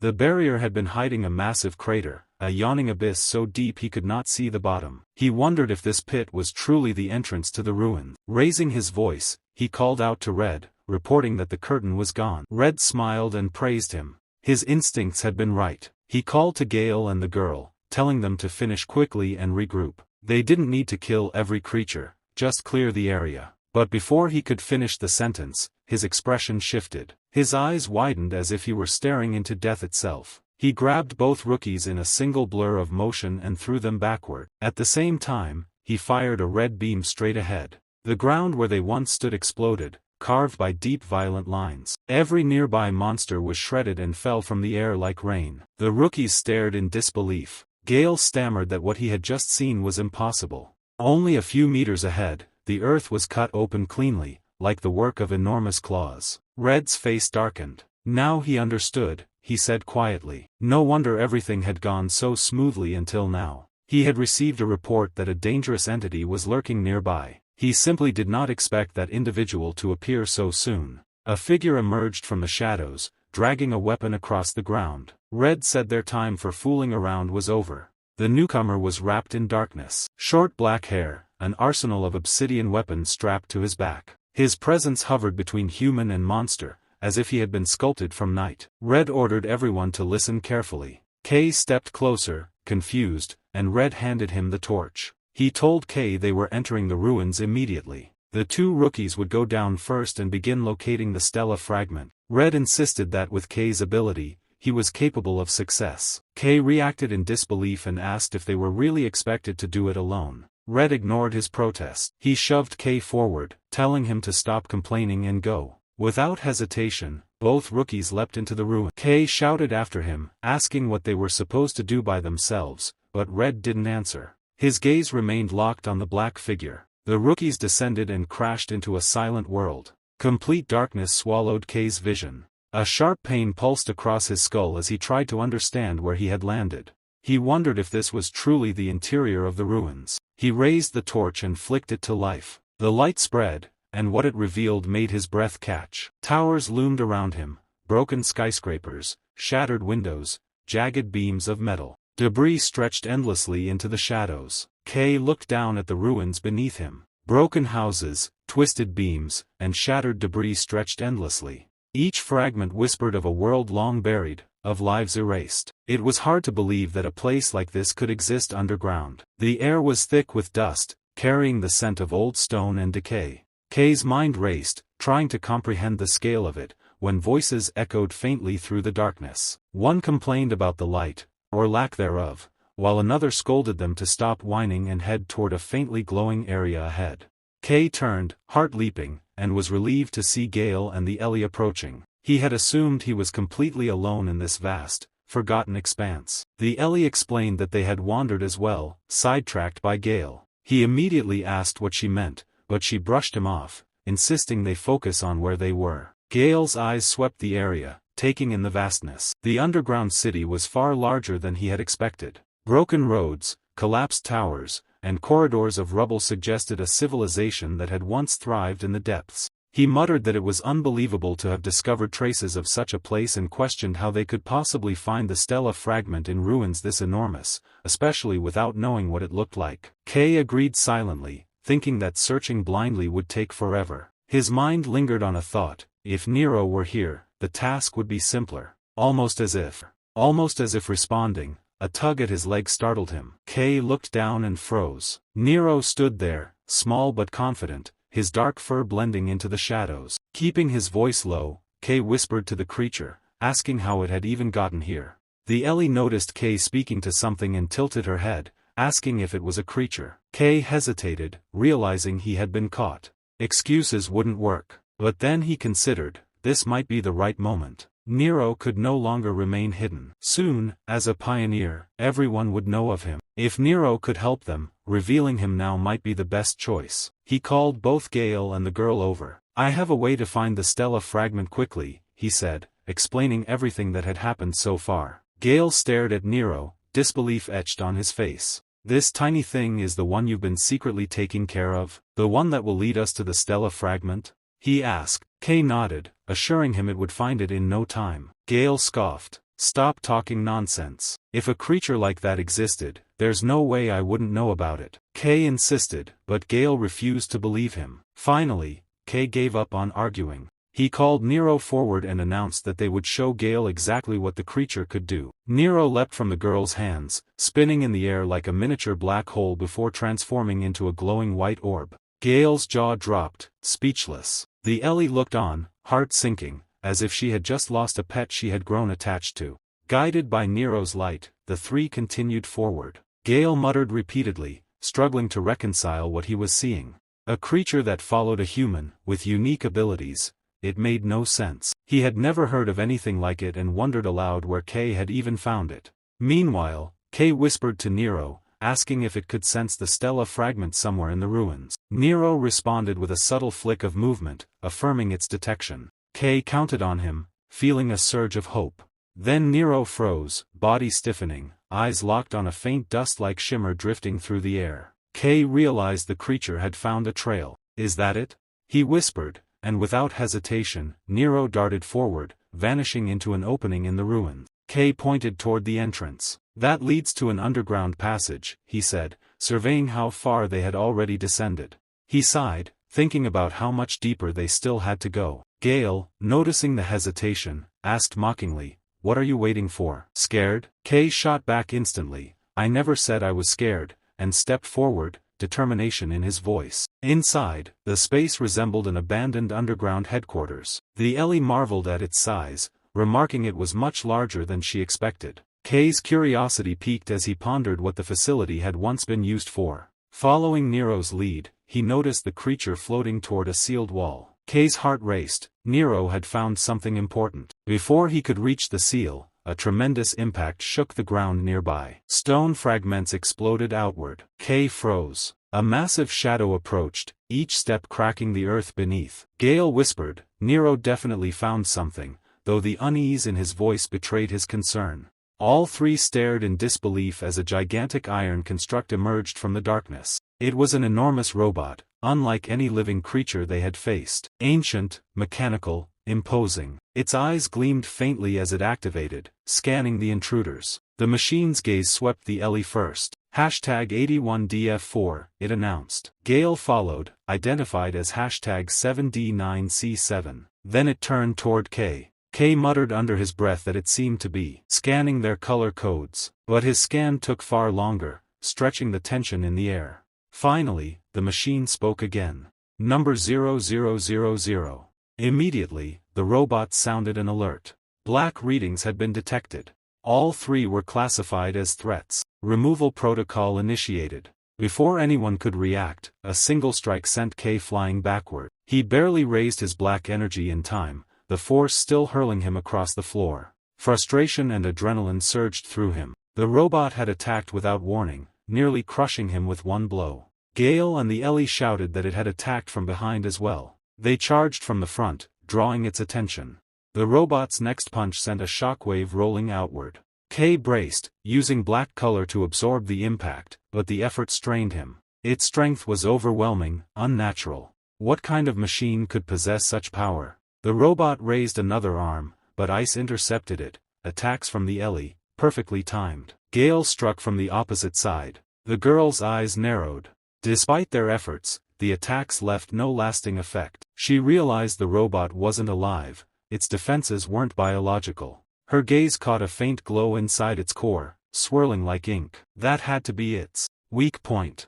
She shouted the observation to the others. The robot's defenses shifted, shielding its core. Gale and the girl's attacks were blocked as if insignificant. Kay seized the opening. His fist, wrapped in black energy, shot forward, striking the machine's waist with explosive force, like a heavyweight punch. The robot staggered but quickly countered, forcing him to dodge. Kay realized conventional methods wouldn't suffice. The robot barely reacted to their attacks. Urgency pressed against him. He recalled the full-body black energy he had used before, coating himself entirely. This time, he needed only a concentrated strike. His fist alone was wrapped in black. The machine charged. Kay steadied, jaw tight, and thrust forward. The impact shattered the robot into pieces. Its head, faintly glowing white, flickered and fell. Kay exhaled, relief washing over him. The machine had been more troublesome than necessary. He noticed the robot's core among the debris. Its design was unique, unlike any he had seen.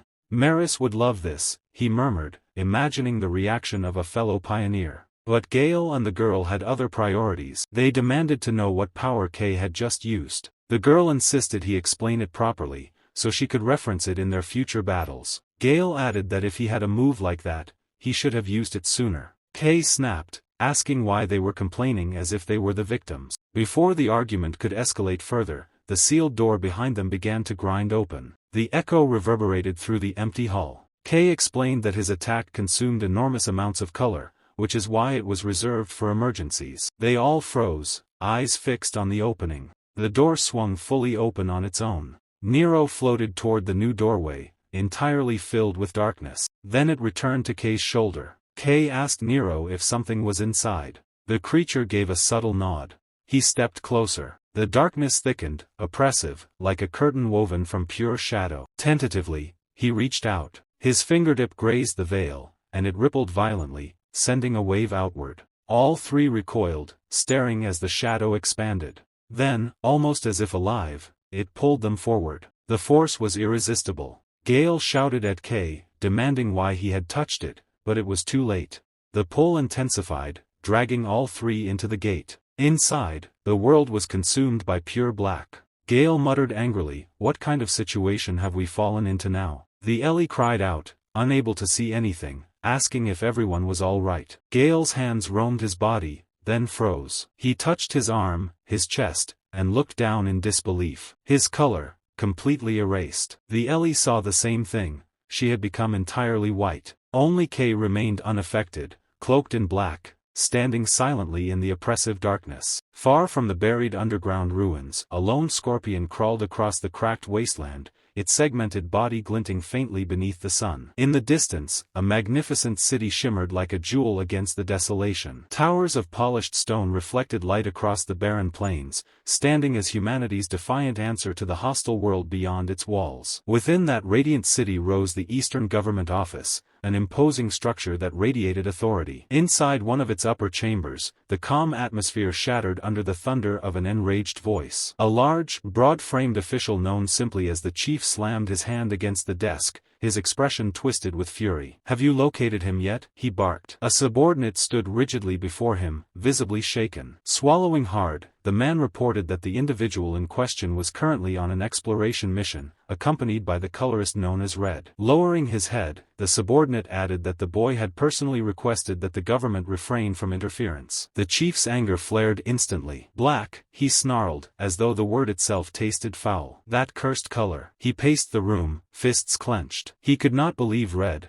a hero revered by the city, would bring someone bearing such a dangerous attribute into the field. Even heroism had its limits, and this, in the chief's eyes, crossed them. "Reckless," he muttered. "Completely irresponsible." His fury was fueled by fear. A recent creature manifestation had thrown the ruling council into chaos. Whispers of the Black Wave, a disaster believed to have nearly erased humanity in the past, were spreading once more. If the worst came to pass, he knew the responsibility would fall squarely on his shoulders. As his voice rose again, a soft, amused tone interrupted him. "You really are furious today." Leaning casually against the wall was a young woman with striking pink and yellow hair. Camellia, leader of the Dawn Pioneering Corps, wore a teasing smile as if she were watching a familiar performance. She suggested he calm himself before his temper landed him in a hospital bed. While she admitted his concerns were understandable, she warned against letting fear dictate judgment. "Do you truly believe Red would act without a plan?" she asked. "He's one of our most dependable safeguards." Camellia lifted her teacup, adding that sometimes placing high-risk individuals in dangerous situations produced results no one expected. What the city needed now was trust, not panic. She took a sip, and immediately grimaced at the bitterness. Beside her, the chief dumped an absurd amount of sugar into his own tea without hesitation. Camellia stared in disbelief, wondering how anyone could tolerate such sweetness. Before she could comment, the chief snapped at her to remain focused. Her playful demeanor vanished. Camellia acknowledged the true reason Black was feared, its connection to the legendary Black Witch. Black symbolized death, despair, and ruin. Long ago, the first Black Wave had engulfed the world in dark mist. Monsters emerged, lands were twisted, and humanity nearly vanished. Another wave, she said quietly, was inevitable. With recent anomalies and the emergence of a Black Wielder, exploration was no longer optional. It was a matter of survival. If humanity wished to endure, every form of power had to be considered. Even Black. She urged the chief to persuade the council. He sighed, rubbing his temples. It would not be easy. Yet his gaze drifted to a dossier resting on his desk. A photograph stared back at him, a quiet boy named Kay. Perhaps, he thought grimly, the fate of the city truly did revolve around this one child. Elsewhere, far removed from the city's brilliance, Kay stood trapped in a boundless void. There was no ground, no sky, only endless darkness stretching in every direction. Kay, Gale, and Ellie appeared as faint white silhouettes, their forms barely holding shape within the emptiness. Confusion struck immediately. Gale was the first to panic. "Our colors," he shouted, pointing wildly at himself. "They're gone. Why do you still have yours?" Kay glanced at his own outline, unimpressed. He admitted he had no idea. If he had to guess, Perhaps it was because his color was black, indistinguishable from the surrounding void. Suddenly, Gale staggered forward, drained. Ellie clutched her head, groaning as weakness flooded her body. Kay watched them with growing concern. He felt fine. And then he understood why. He had spent his entire life without color. Compared to that emptiness, this void felt familiar, almost natural. Gale muttered about a strange sensation inside his chest. As he squinted, Kay noticed a faint glow pulsing within him, like a fragile core struggling to remain lit. Then the whispers began. They slithered through the darkness, soft and invasive. Everywhere, nowhere. Gale shouted, demanding whoever was there show themselves. Kay listened carefully. This wasn't the same voice that occasionally echoed in his mind. This presence felt colder, heavier. From the shadows, a silhouette emerged. A woman with long hair, her form vague and unnatural, stepped forward as if the darkness itself parted for her. Kay sensed her instantly and turned. Gale and Ellie froze in terror. The figure had not approached, it had simply appeared. Slowly, the shadow raised her hand. Her finger pointed directly at Kay. His body stiffened. In the next instant, his consciousness was ripped away. Kay's mind plunged into chaos. He saw a city consumed by a spiraling vortex of energy, buildings torn apart as if made of paper. The vision shifted violently, transforming into a blood-red nightmare, ruined landscapes overrun by colossal beasts. A massive eye opened in the sky. Below it, shadow creatures gathered. Among them, a horrifying multi-eyed monster stared directly at him. The scene shattered again. The woman's face filled his vision, one eye glowing ominously. Then blue. An overwhelming sea of blue energy swallowed him whole. Memory and reality blurred. Kay questioned whether these visions were echoes of the past, or warnings of the future. Deep within his subconscious, a gentle voice spoke from a distant light. You need a name. A blurred, smiling figure from his past appeared. Warm, familiar. It gave him a name, Kay, and urged him to seek his own light, his own color. The vision collapsed. Kay gasped, snapping back into the void. His body trembled violently, sweat dripping down his face as terror flooded his senses. He clutched his head, panting,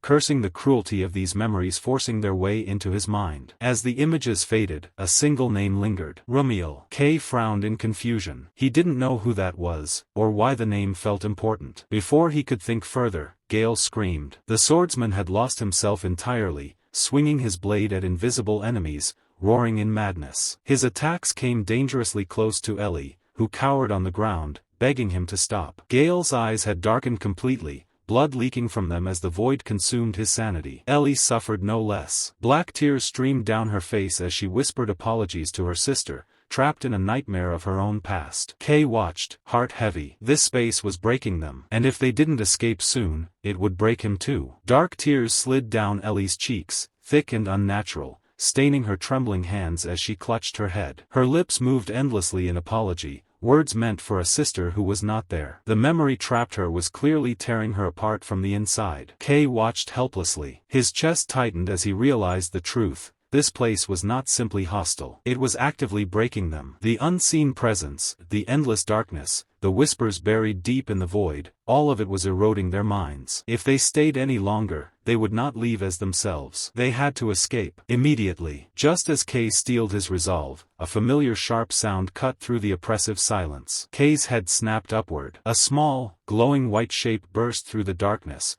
fluttering toward him like a falling star brought to life. Relief washed over him as recognition set in. Nero. The floating cat circled him rapidly, its body radiating gentle light. Kay let out a breath he hadn't realized he was holding and asked if Nero was alright. The cat didn't answer verbally. Instead, it darted back and forth, gesturing urgently toward the distance. Kay followed the direction of its movement. Something was there. Nero shot off ahead, leaving behind a thin trail of pale light cutting through the void. Kay hesitated only a second before preparing to follow, but then he stopped. Behind him, Gale was still swinging his sword wildly, his movements erratic and violent. Ellie remained curled on the ground, shaking uncontrollably beneath the shadow of Gale's blade. Kay clenched his fists. He couldn't abandon them. Turning back to Nero, Kay asked if it could help them. The cat paused midair for a heartbeat, then responded. A blinding surge of white light exploded outward from Nero's body, flooding the darkness like a cleansing wave. The light engulfed Gale and Ellie completely. Within it, black mist peeled away from their bodies,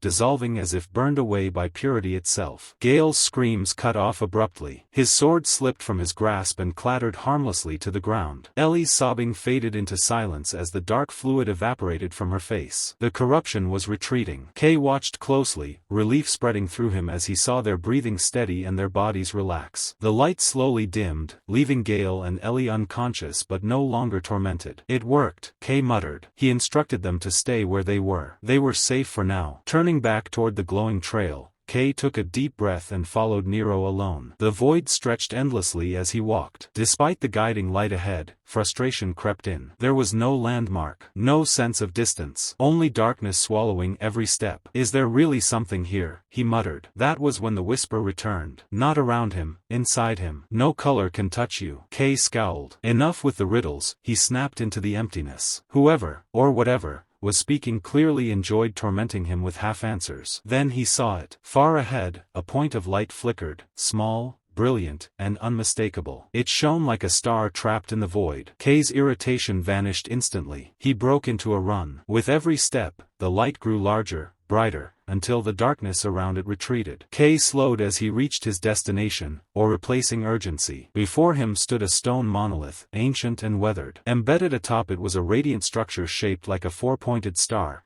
glowing with overwhelming intensity. The stela fragment, Kay breathed. Holy energy poured from it in waves. Its form and color were unlike any fragment he had seen before, its light layered and complex, as if no two fragments were meant to be the same. Not wanting to risk more interference from the void, Kay climbed the stone mound and reached out. The moment his fingers touched the glowing core, the fragment reacted violently. Light spiraled outward, and a torrent of energy surged straight into his arm. Kay cried out as his body lit up, power flooding his veins without warning. His absorption ability had activated on its own, again. Not now, he thought frantically. The surge lasted only seconds, but it left him shaken. As the energy settled, the oppressive weight of the void began to crumble. The darkness peeled away, dissolving like smoke in sunlight. The black space shattered. Reality reassembled itself around him. Kay found himself standing in the center of a vast graystone chamber, ancient walls stretching high above. He stared at his glowing hands, confirming the void was gone. The Black Lands, he thought grimly, never played by rules. Behind him, Gale and Ellie stirred awake. Their eyes widened as they took in their surroundings, and then locked onto Kay. Gale pointed at him accusingly, demanding to know how Kay had remained unaffected. Ellie echoed the question, her voice filled with disbelief. Kay shook his head. I don't know. He raised the glowing object in his hand, shifting their focus. But we found it. Rainbow light swirled gently within the fragment. Gale frowned,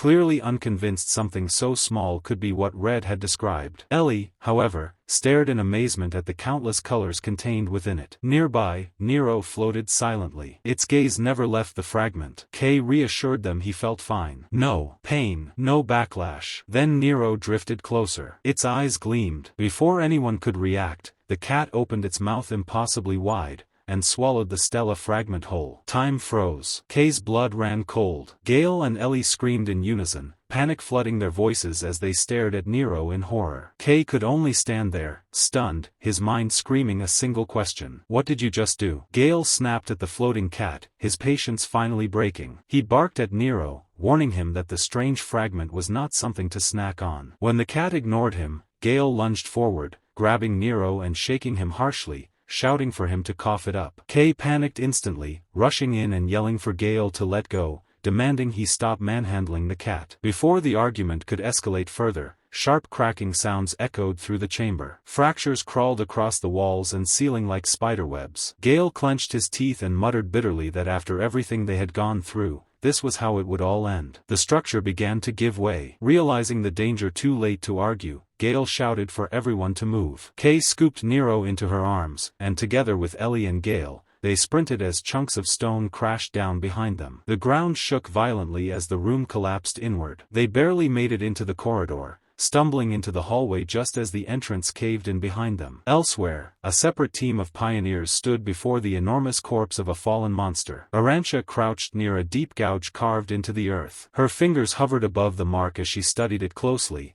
unease flickering across her face. A man with blue hair stepped closer, asking if she had discovered something troubling. Without looking up, Arantxa confirmed his fears. Her voice was tight as she stated that the madman had returned. She explained that the traces belonged to a humanoid entity known as the Sword Demon, one of the witch's infamous black hands. Every time that creature appeared, destruction followed. She added grimly that the recent spike in monster aggression might not be a coincidence. The blue-haired deputy asked whether they should proceed with their operation. Arantxa stood and shook her head. They had gathered enough supplies, and she refused to gamble with the lives of the probationary members under her command. The mission was over. Then her body stiffened. A massive surge of energy rippled through the air. In the distance, a mountain erupted in an enormous burst of crimson fire. Arantxa's pupils shrank as she recognized the distinct hue instantly. That fire belonged to Red. Her breath caught. If Red was fighting with that level of output, then the Sword Demon had to be facing him directly. Before she could issue further orders, invisible blades ripped through the air toward her squad. Arantxa spun around and screamed for everyone to scatter as an overwhelming cutting force bore down on them. As her team dove for cover, Arantxa summoned her weapon. A colossal mechanical hammer appeared in her grip,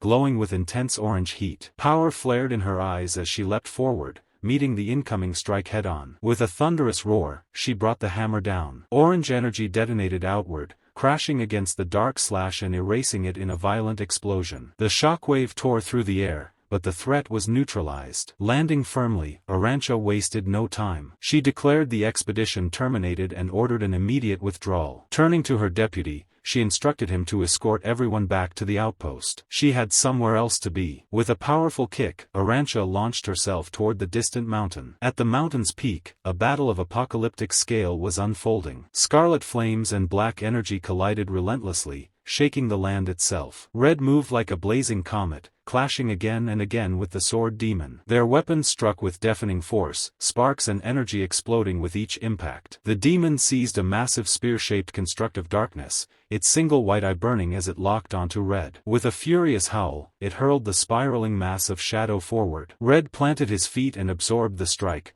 redirecting the force with a precise motion and sending the attack skidding aside. The Sword Demon pressed on, summoning a blade of pure shadow and launching another savage assault. Red focused entirely on defense, blocking and deflecting each strike with measured control. Then the demon hesitated. Heat surged beneath its feet. A towering pillar of red fire erupted from the ground, engulfing the battlefield. The Sword Demon leapt back at the last moment, narrowly avoiding the inferno. Flames roared skyward as the creature stared through the blaze, its glowing eye fixed on Red. A voice rang out from above, praising Red's trap. Arantxa descended like a meteor, her massive hammer raised high. She shouted a challenge at the Sword Demon, daring it to dodge her strike. A feral grin spread across her face as she taunted the enemy, ready to bring the fight to another level. Arantxa brought her hammer down with overwhelming force. The strike released a violent burst of orange light that rippled outward like a tidal wave. The Sword Demon was caught completely off guard, smashed into the ground before it could react. The earth buckled beneath the impact. As dust and shattered stone settled, Arantxa touched down lightly, her grip steady. Red turned toward her, calm as ever, and remarked that she had taken her time. She laughed dryly, claiming she nearly died getting there, but Red brushed the comment aside. Arantxa glanced toward the crater and admitted that while the blow landed cleanly, it hadn't been enough. Right on cue, a dark silhouette pushed its way through the drifting debris. The Sword Demon emerged unscathed, its killing intent radiating outward as it fixed its gaze on the two colorists. Red didn't waver. He told Arantxa that with her joining the fight and using her color, dealing with this opponent would be far simpler. Arantxa shot him a warning look, telling him not to hold back. She admitted she was relieved she arrived before things escalated further. None of the other colorists wanted to witness Red unleashing his true strength. The implication was clear. His full power was something even allies feared. Red groaned, accusing her of lecturing again. Ignoring him, Arantxa activated her ability. Rings of radiant orange light materialized beneath her boots as energy surged around her. She tightened her grip on the hammer, light blazing across her form, and declared they would end another of the witch's black hands here and now. Across from them, the Sword Demon stood motionless, rage distorting its features. Just as the clash was about to resume, a strained voice echoed from the edge of the cliff. Red's eyes widened. Even the Sword Demon hesitated, turning toward the unexpected sound. At the ledge, figures scrambled into view. Gale K hauled himself over first, followed by Nero and Ellie. Gale collapsed the moment he landed,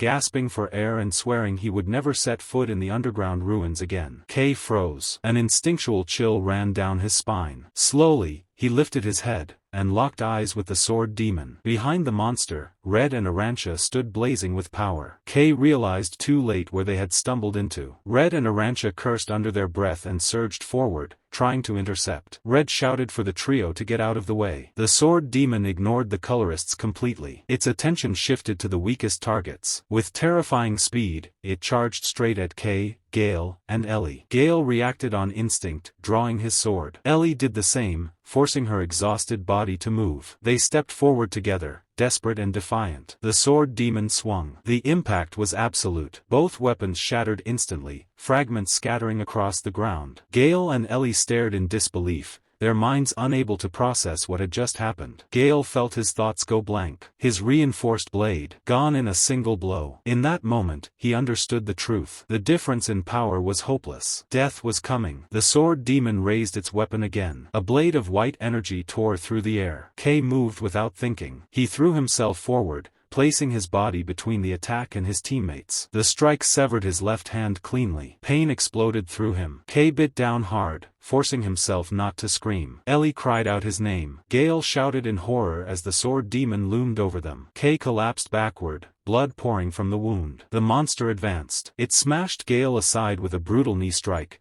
then seized Ellie by the throat, lifting her from the ground. She gasped helplessly as he used her body as a shield. Red and Arancha arrived, but stopped short. They couldn't strike. With Ellie in his grasp, the sword demon ordered them to stand down. He demanded a clear escape path and warned them not to follow. Then he demanded the key. The colorists stiffened. Red narrowed his eyes, trying to understand. Arancha shouted back, demanding to know what key he was talking about, fury shaking her voice as she cursed him. The standoff tightened. Nearby, Kay lay face down, blood pooling beneath him. Nero hovered frantically above, crying out. Then Kay's remaining hand twitched. The sword demon continued issuing threats, tightening his grip on Ellie. From the ground, something began to rise. Kay pushed himself upright. A suffocating presence flooded the battlefield. The sword demon felt it and turned sharply, confusion flickering across his single glowing eye. He stared at Kay, unable to comprehend what he was witnessing. Kay stood fully. Shadows swallowed his face as black energy erupted around his body. The darkness coiled violently around his severed wrist. Before anyone could react, the energy condensed, shaping itself into flesh. A new arm formed, entirely forged from black power. Kay lifted his head, and the battlefield fell silent. The sword demon froze, disbelief etched across his twisted features. By all logic, the human before him should have collapsed. Yet Kay stood upright once more, alive after an injury that should have ended him. A suffocating pressure rolled outward. The demon turned sharply, his instincts screaming danger. His voice trembled as he demanded to know why a mere human carried the power of black. From the ground, Kay rose slowly. Dark currents spiraled around his body, thick and violent, swallowing the light. The shadow gathered at the stump of his severed wrist, compressing and reshaping itself. Before anyone could blink, fingers formed, then a palm,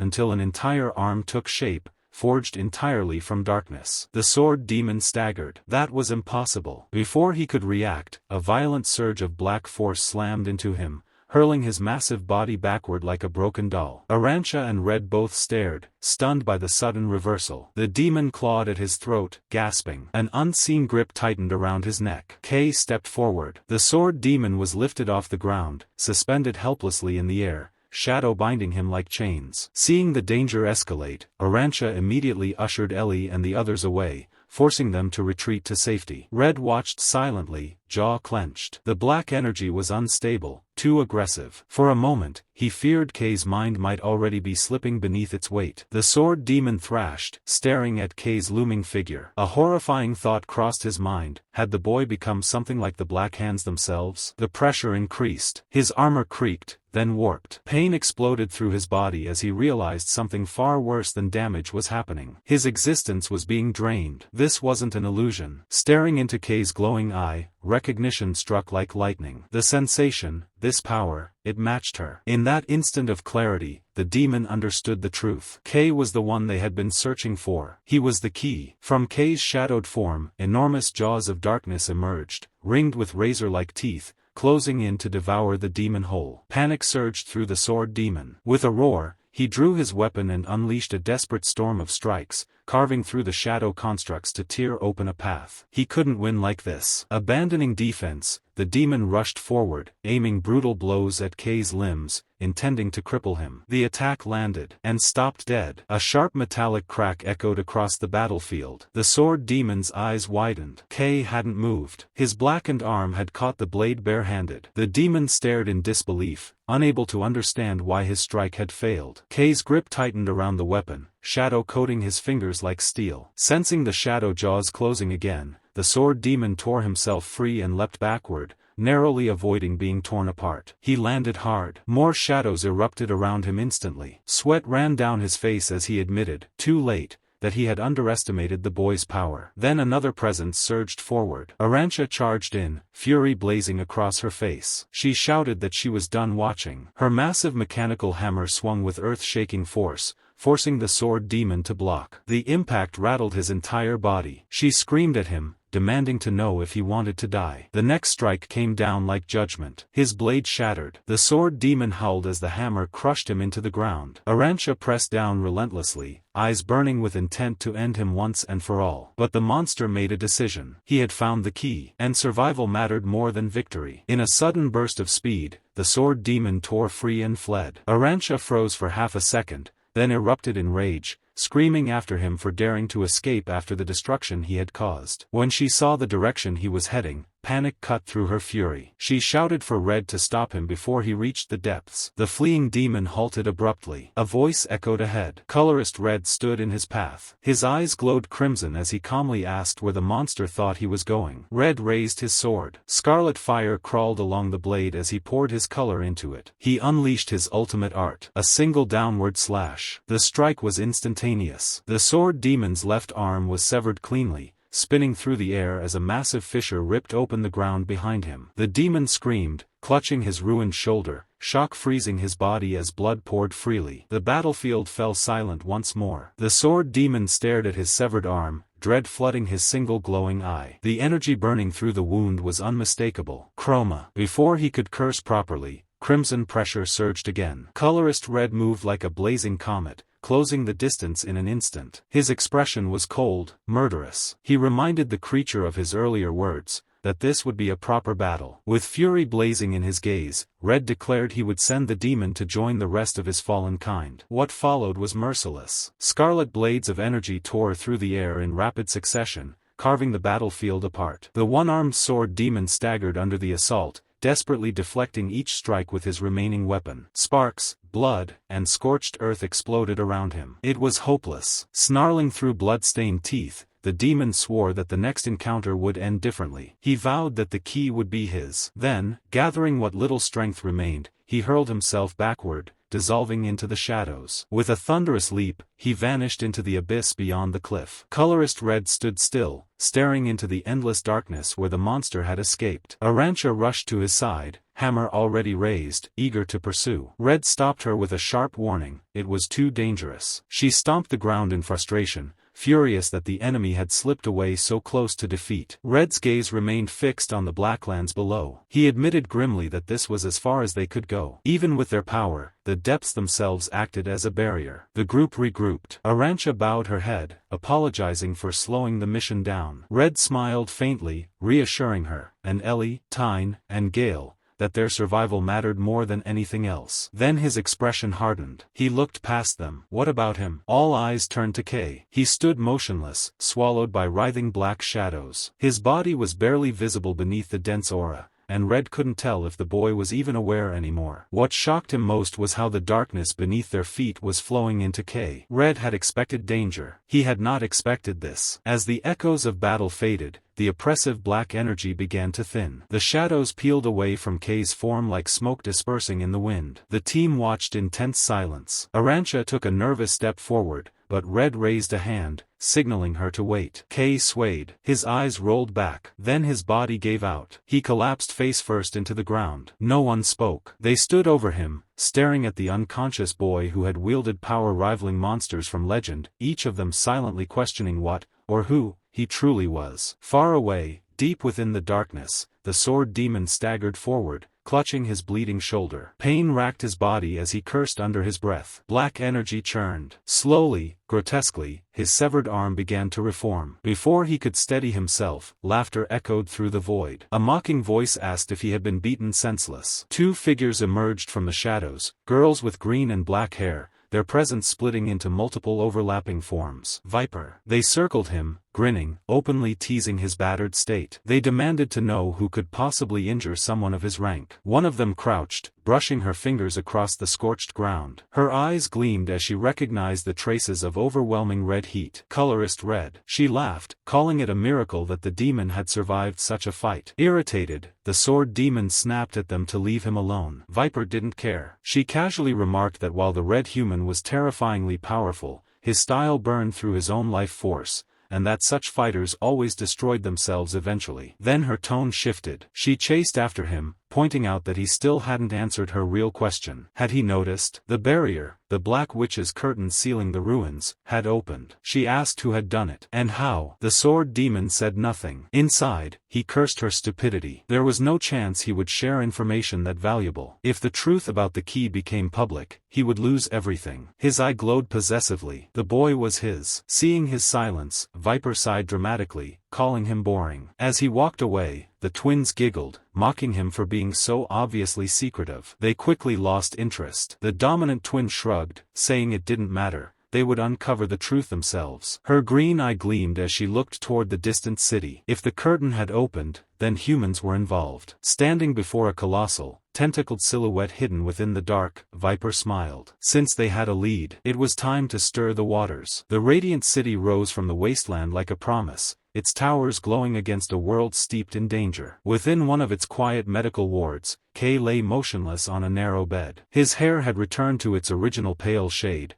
erasing any trace of the chaos that once clung to him. Mari sat close by, fingers folded tightly in her lap, never taking her eyes off his face. Across the room stood Red, Gale, and Ellie Cyan. The three veteran pioneers watched in silence, their expressions heavy. Red's gaze lingered on the unconscious boy. His thoughts drifted back to the Black Lands, the collapsing terrain, the sword demon, the blood. He had sworn that no one under his command would suffer grave harm. Yet Kay's severed hand and the monster's escape stood as proof of his failure. From his pocket, Red removed a cracked pocket watch. Its broken face reflected his own tired eyes. Nothing had changed. He was still making the same mistakes. The weight of command pressed against his chest, and for the first time in a long while, he questioned whether he deserved the title of hero at all. Nearby, Ellie spoke quietly to Gale. She called their survival a miracle, praising Red and Arantia for guiding them through the disaster. Red heard every word but did not respond. His silence was filled with fatigue. Ellie clenched her fists, her voice firm. She vowed to grow stronger, strong enough that she would never slow Kay down again. Red finally spoke, his tone even. There was no need to rush, he said. Strength earned through impatience often came at a cost. Mari listened, confused. She remembered her panic when these legendary colorists had appeared at her workshop,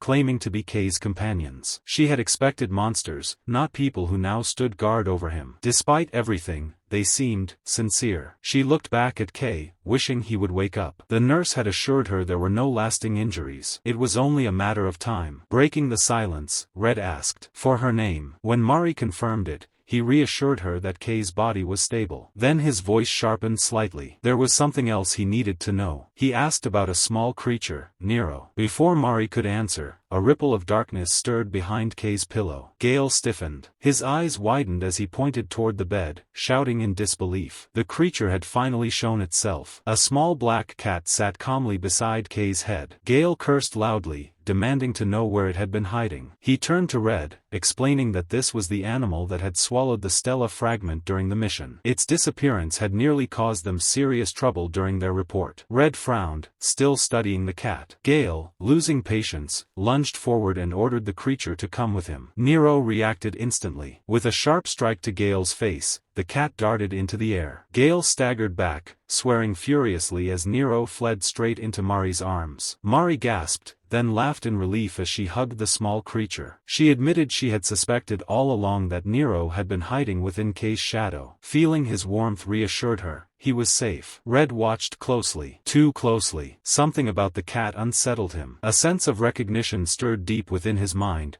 though he could not grasp its source. He wondered if exhaustion was playing tricks on him. Then Nero's mouth began to glow. A cascade of shifting colors spilled into the room as the cat expelled a radiant orb. Mari cried out in shock. Red exhaled, admitting he had been dreading the challenge of retrieving it another way. The Stella fragment hovered in the air, bathing the room in prismatic light. Red reached out and closed his hand around it. Relief flickered across his face. They had secured another fragment at last. But the feeling did not last. His expression darkened as he remembered the cost paid for it. Within Kay's mind, the battle replayed. He saw Ellie and Gale struggling, unable to stop the sword demon. He felt again the crushing fear that had driven him forward. He remembered knowing the risk, and stepping in anyway. The nightmare peaked. Kay screamed. He jolted upright, gasping for breath, sweat soaking his clothes. His eyes darted around the room until they landed on Red holding the glowing fragment, with Ellie and Gale standing nearby. Confusion overwhelmed him. Where was he? What had happened to the enemy? Then he looked down. The darkness that once wrapped his hands was gone. Colorless. Panic surged through him. His thoughts spiraled as memories of rejection and exile resurfaced. He scrambled for excuses, terrified that these elite pioneers would cast him aside once they saw the truth. Before he could speak, Red stepped forward. His voice was calm, steady. He told Kay to lift his head. He asked why the boy looked as though he had committed a crime. And with quiet certainty, Red said that appearance, color or lack of it, meant nothing at all. Red spoke again, his voice steady but sincere. He said that what truly mattered was not Kay's color,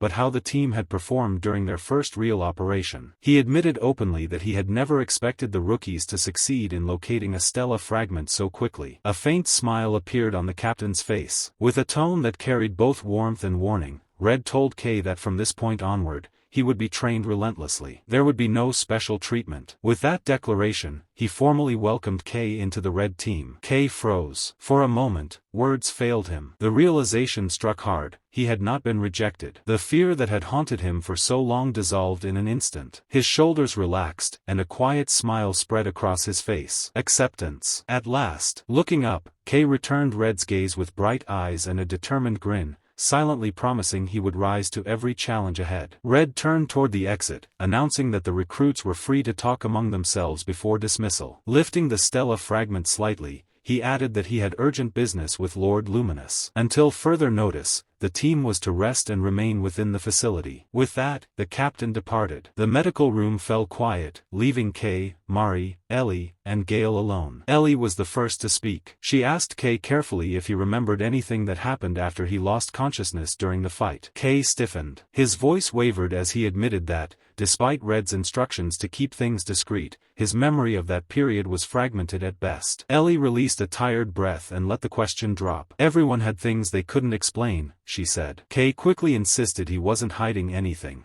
but then, eager to escape the topic, he asked how he could return to his black-colored state. Mari burst into laughter. Telling him not to worry, she proudly declared that she had prepared for exactly this scenario. As the others watched in confusion, she began digging through her bag. With a triumphant grin, Mari produced a small bottle filled with thick, dark liquid. She announced cheerfully that it was black ink. Ellie recoiled in horror, staring at the container as if it might explode. She shouted that it wasn't ink at all, it was toxic waste, something far too dangerous to be carrying around. She demanded to know why Mari even had such a thing. Kay, however, lit up with excitement. Ignoring Ellie's warnings entirely, he called it his personal ink, his expression filled with relief and enthusiasm, as though Mari had just handed him a priceless treasure. Without pausing for a second, Kay uncorked the bottle and swallowed the thick black liquid in one go. Mari watched with a knowing smile, while Ellie stood rooted in place, her mind refusing to process what she was seeing. When the bottle was empty, Kay exhaled deeply. A sense of vitality surged through him as wisps of dark vapor spiraled around his body. The shadowy energy pulsed outward, and his hair rapidly darkened,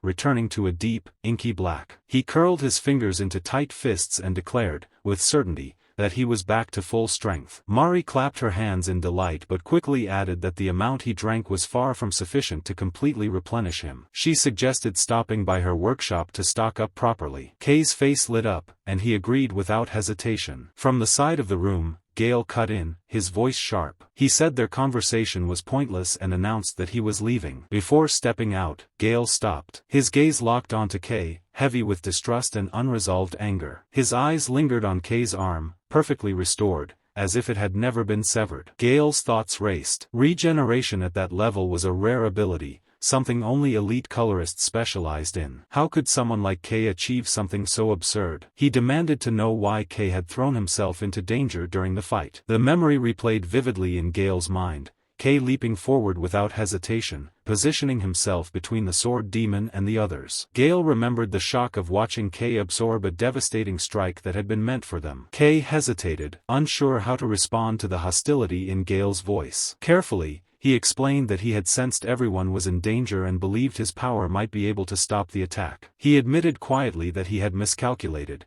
nearly making the situation worse. That humility only fueled Gale's rage. His jaw tightened as fury surged through him. In a sudden motion, Gale seized K by the collar and yanked him forward. He shouted, demanding to know who had ever asked for K's help. His face was contorted with anger as he spat out that he didn't like K at all. K stared back, stunned, unable to understand the depth of Gale's resentment. Mari rushed between them, shouting at Gale and demanding to know why he was acting so irrationally. The room fell into tense silence. Gale's grip loosened as conflicting emotions crossed his face. Without another word, he released K, turned away, and left. Mari fumed, but Ellie calmly told her not to take it personally. She explained that Gale had always been difficult. Ellie then decided to leave as well. K thanked her, and she suggested postponing their match until later. With that, she exited. Only K, Mari, and Nero remained. K suggested returning to Mari's workshop, and she eagerly agreed. As they prepared to leave, K paused, remembering something important. He told her there was something he wanted to show her, something he had obtained after defeating an enemy during the mission. Mari tilted her head in curiosity. K retrieved a bag from a nearby shelf, recalling the massive mechanical automaton from the ruins. Opening it, he revealed its contents with quiet pride. Mari's eyes widened instantly. The object inside glowed faintly, humming with energy. It was the core of the destroyed machine. Her expression transformed into pure delight as she recognized its immense value,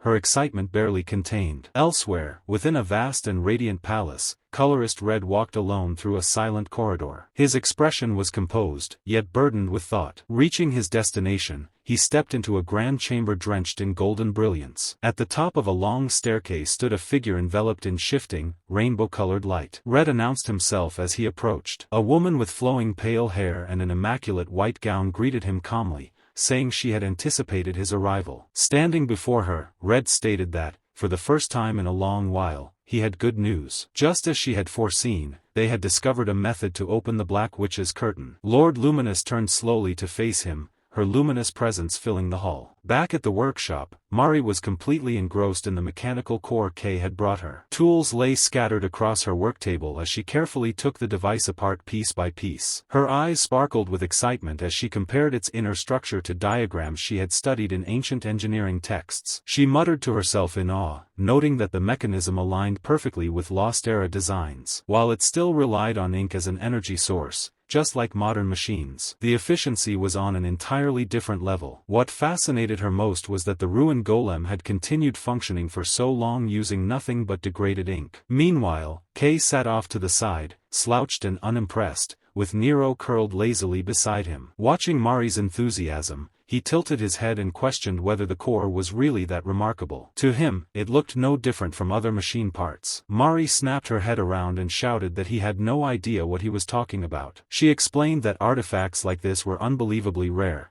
something even top pioneer organizations might only encounter once a year, if they were lucky. Her thoughts drifted to the age that produced such technology, and she sighed wistfully, wishing she could have lived during that time. Kay interrupted her rambling, bluntly asking whether she planned to sell something so valuable. Mari's response was immediate and explosive. She brandished a wrench at him, calling him hopelessly shallow. Any real engineer, she declared, would choose discovery over money without hesitation. Ideas were already racing through her mind, and she vowed to use what she learned to craft the best possible equipment for him. Kay smiled quietly. Seeing her this happy made the entire ordeal feel worthwhile. As he prepared to leave with Nero, telling her he would return later, Mari suddenly called out for him to stop. She said she had just remembered something important. Someone had come looking for him earlier. Kei froze, confused. Mari explained that while she had been gathering ink in the Shadow District, a group of strangers approached her. At first, she assumed they were troublemakers and nearly drew her buzzsaw. What unsettled her was that they already knew who she was. Their leader, a man wearing a tall hat, had calmly asked if she was Kei's friend. He said they wanted to meet the one who wielded black. Mari admitted that the encounter felt ominous, so she fled without engaging them further. Kei frowned, scolding her for venturing into such a dangerous area alone. Mari brushed it off, saying the errand couldn't wait, but warned him to steer clear of anyone suspicious. Kei agreed and left the workshop. As he walked through the industrial streets, the unease lingered in his chest. Still, he reasoned that if those people truly wanted him, they would eventually approach him directly. Fatigue weighed on his limbs, and he decided it would be best to head home and rest. Then something caught his attention. His gaze drifted toward a nearby alley where several figures were gathered. He wondered briefly if the number of displaced people had increased, perhaps driven upward by conflict in the underground zones. Before he could think further, Nero poked his head out from Kei's hood, making an urgent sound. The small cat pointed insistently toward a narrow, shadow-filled passage nearby. Kei hesitated. Every instinct told him it was dangerous, but Nero's instincts had never failed him before. Letting out a resigned sigh, Kei apologized under his breath and followed. Deciding to be cautious, Kei focused his power inward. Dark energy condensed into his eyes, warping his perception. The world shifted as his vision changed, hidden layers revealing themselves. His left eye glowed faintly white as he successfully activated inverted vision. The effect was immediate. Within the pitch-dark alley, a brilliant figure suddenly stood out, glowing with shifting rainbow hues. Kei jolted in surprise. Someone had been standing there silently the entire time. The figure resolved into the form of a woman with pale hair and an elegant gown. Lord Luminous. Kei felt her gaze and called out instinctively, but before he could say more, she turned and stepped into a luminous gateway. Panic flared. Kei shouted for her to stop. If she was the one searching for him, he couldn't allow her to escape unanswered. Clenching his teeth, he rushed forward and plunged into the light. The moment he crossed over, the world twisted. Kei gasped as he emerged into an otherworldly space, towering pillars suspended in nothingness, countless lights drifting like stars. His surroundings were unreal, dreamlike. He spun around in disbelief, struggling to comprehend how quickly everything had changed. Fear crept in as the portal behind him warped and collapsed, sealing shut and leaving him trapped. The woman turned to face him. She remarked calmly that he was just as intriguing as she had anticipated. She admitted she hadn't planned to reveal herself so soon,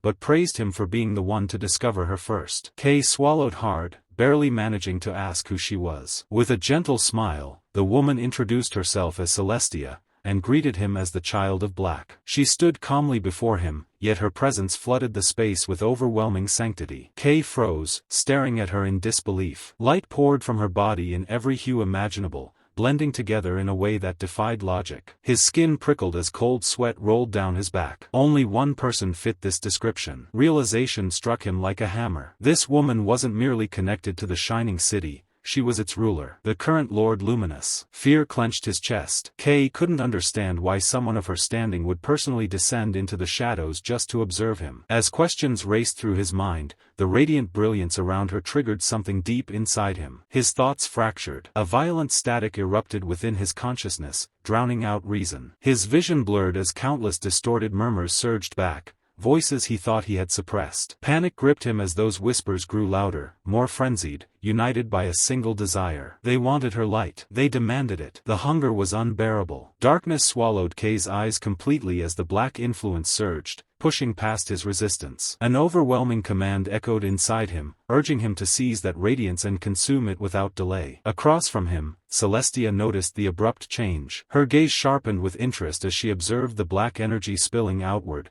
creeping dangerously close to swallowing him whole. Kei swayed, barely clinging to awareness. His words came out broken as he muttered that he hadn't done anything. He didn't understand what was happening. Celestia, however, remained composed. Rather than alarmed, she seemed intrigued. She remarked that it was astonishing he was still alive, given how deeply the darkness had invaded him. To her senses, his presence resembled that of the Black Witch, Nyx, yet something was clearly different. He wasn't mutating. He wasn't losing himself completely. That contradiction fascinated her. She speculated that he must share an unknown link to the witch herself. Celestia then revealed that some among the city's leadership had argued for his immediate elimination, citing the threat he posed. Her eyes gleamed as she stated plainly that she opposed that decision. Watching him endure corruption without collapsing proved his worth. His power, she declared, was far too rare to discard. To safeguard the city's future, embracing the Black was necessary, because great danger always carried the promise of great reward. Deciding it was time to stabilize the situation, Celestia planted her cane firmly against the ground. A blinding surge of pure, cleansing light exploded outward from her,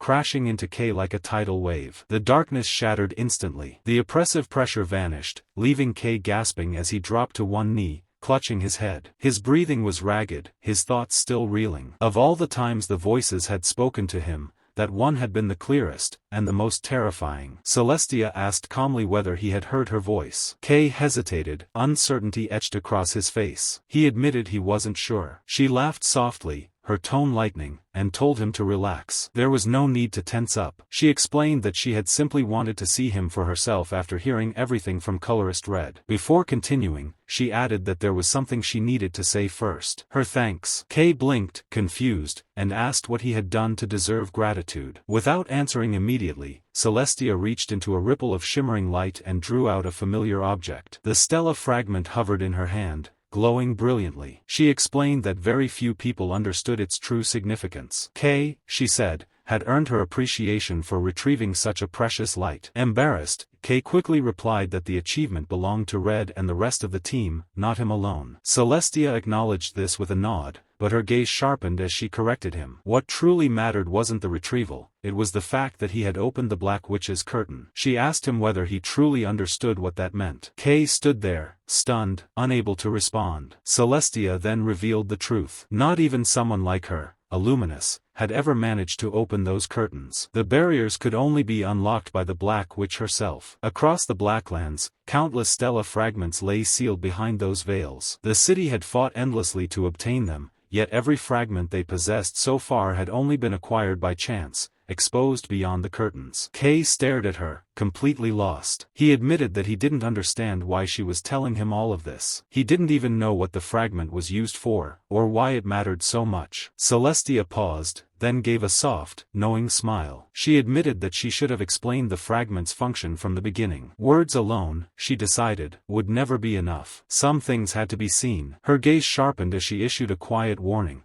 What she was about to show him was not knowledge meant for the masses. Only a select few knew the truth, and Kay must keep it to himself. Before he could respond, the world shifted. Kay's breath caught as the ground beneath his feet dissolved into light. In the next instant, he found himself standing atop a radiant platform suspended high above the world. Panic surged through him as he looked around. Far below, the shining city stretched outward like a sea of brilliance. Beyond its borders loomed an endless wall of absolute darkness, towering and suffocating, cutting the light off from the rest of the world. His heart pounded as he demanded to know where they were. Nearby, an enormous palace shimmered, its structure carved from light itself, majestic, overwhelming, and unmistakably powerful. Celestia remained calm. She told him not to be afraid. They were simply standing within her domain, her residence. Raising her hand, she revealed the Stella fragment once more. She told Kay that he was the first person she had ever shown this truth to. Then, extending her palm toward the distant horizon, she instructed him to watch carefully. The fragment responded. A blinding column of pure brilliance erupted skyward, white light intertwined with countless colors, roaring into the heavens. The air trembled as the energy detonated outward, releasing a thunderous wave that rippled across the sky. Kay stood frozen, his mind unable to keep up with what his eyes were witnessing. From their vantage point, he watched as the impossible happened. The immense black boundary surrounding the city moved. Driven back by the overwhelming force of light, the wall of darkness recoiled, retreating inch by inch. The territory of safety expanded before his eyes, carving new space from the Blacklands themselves. Kay could only stare in silent awe, finally understanding. This was the true power of the Stella fragment.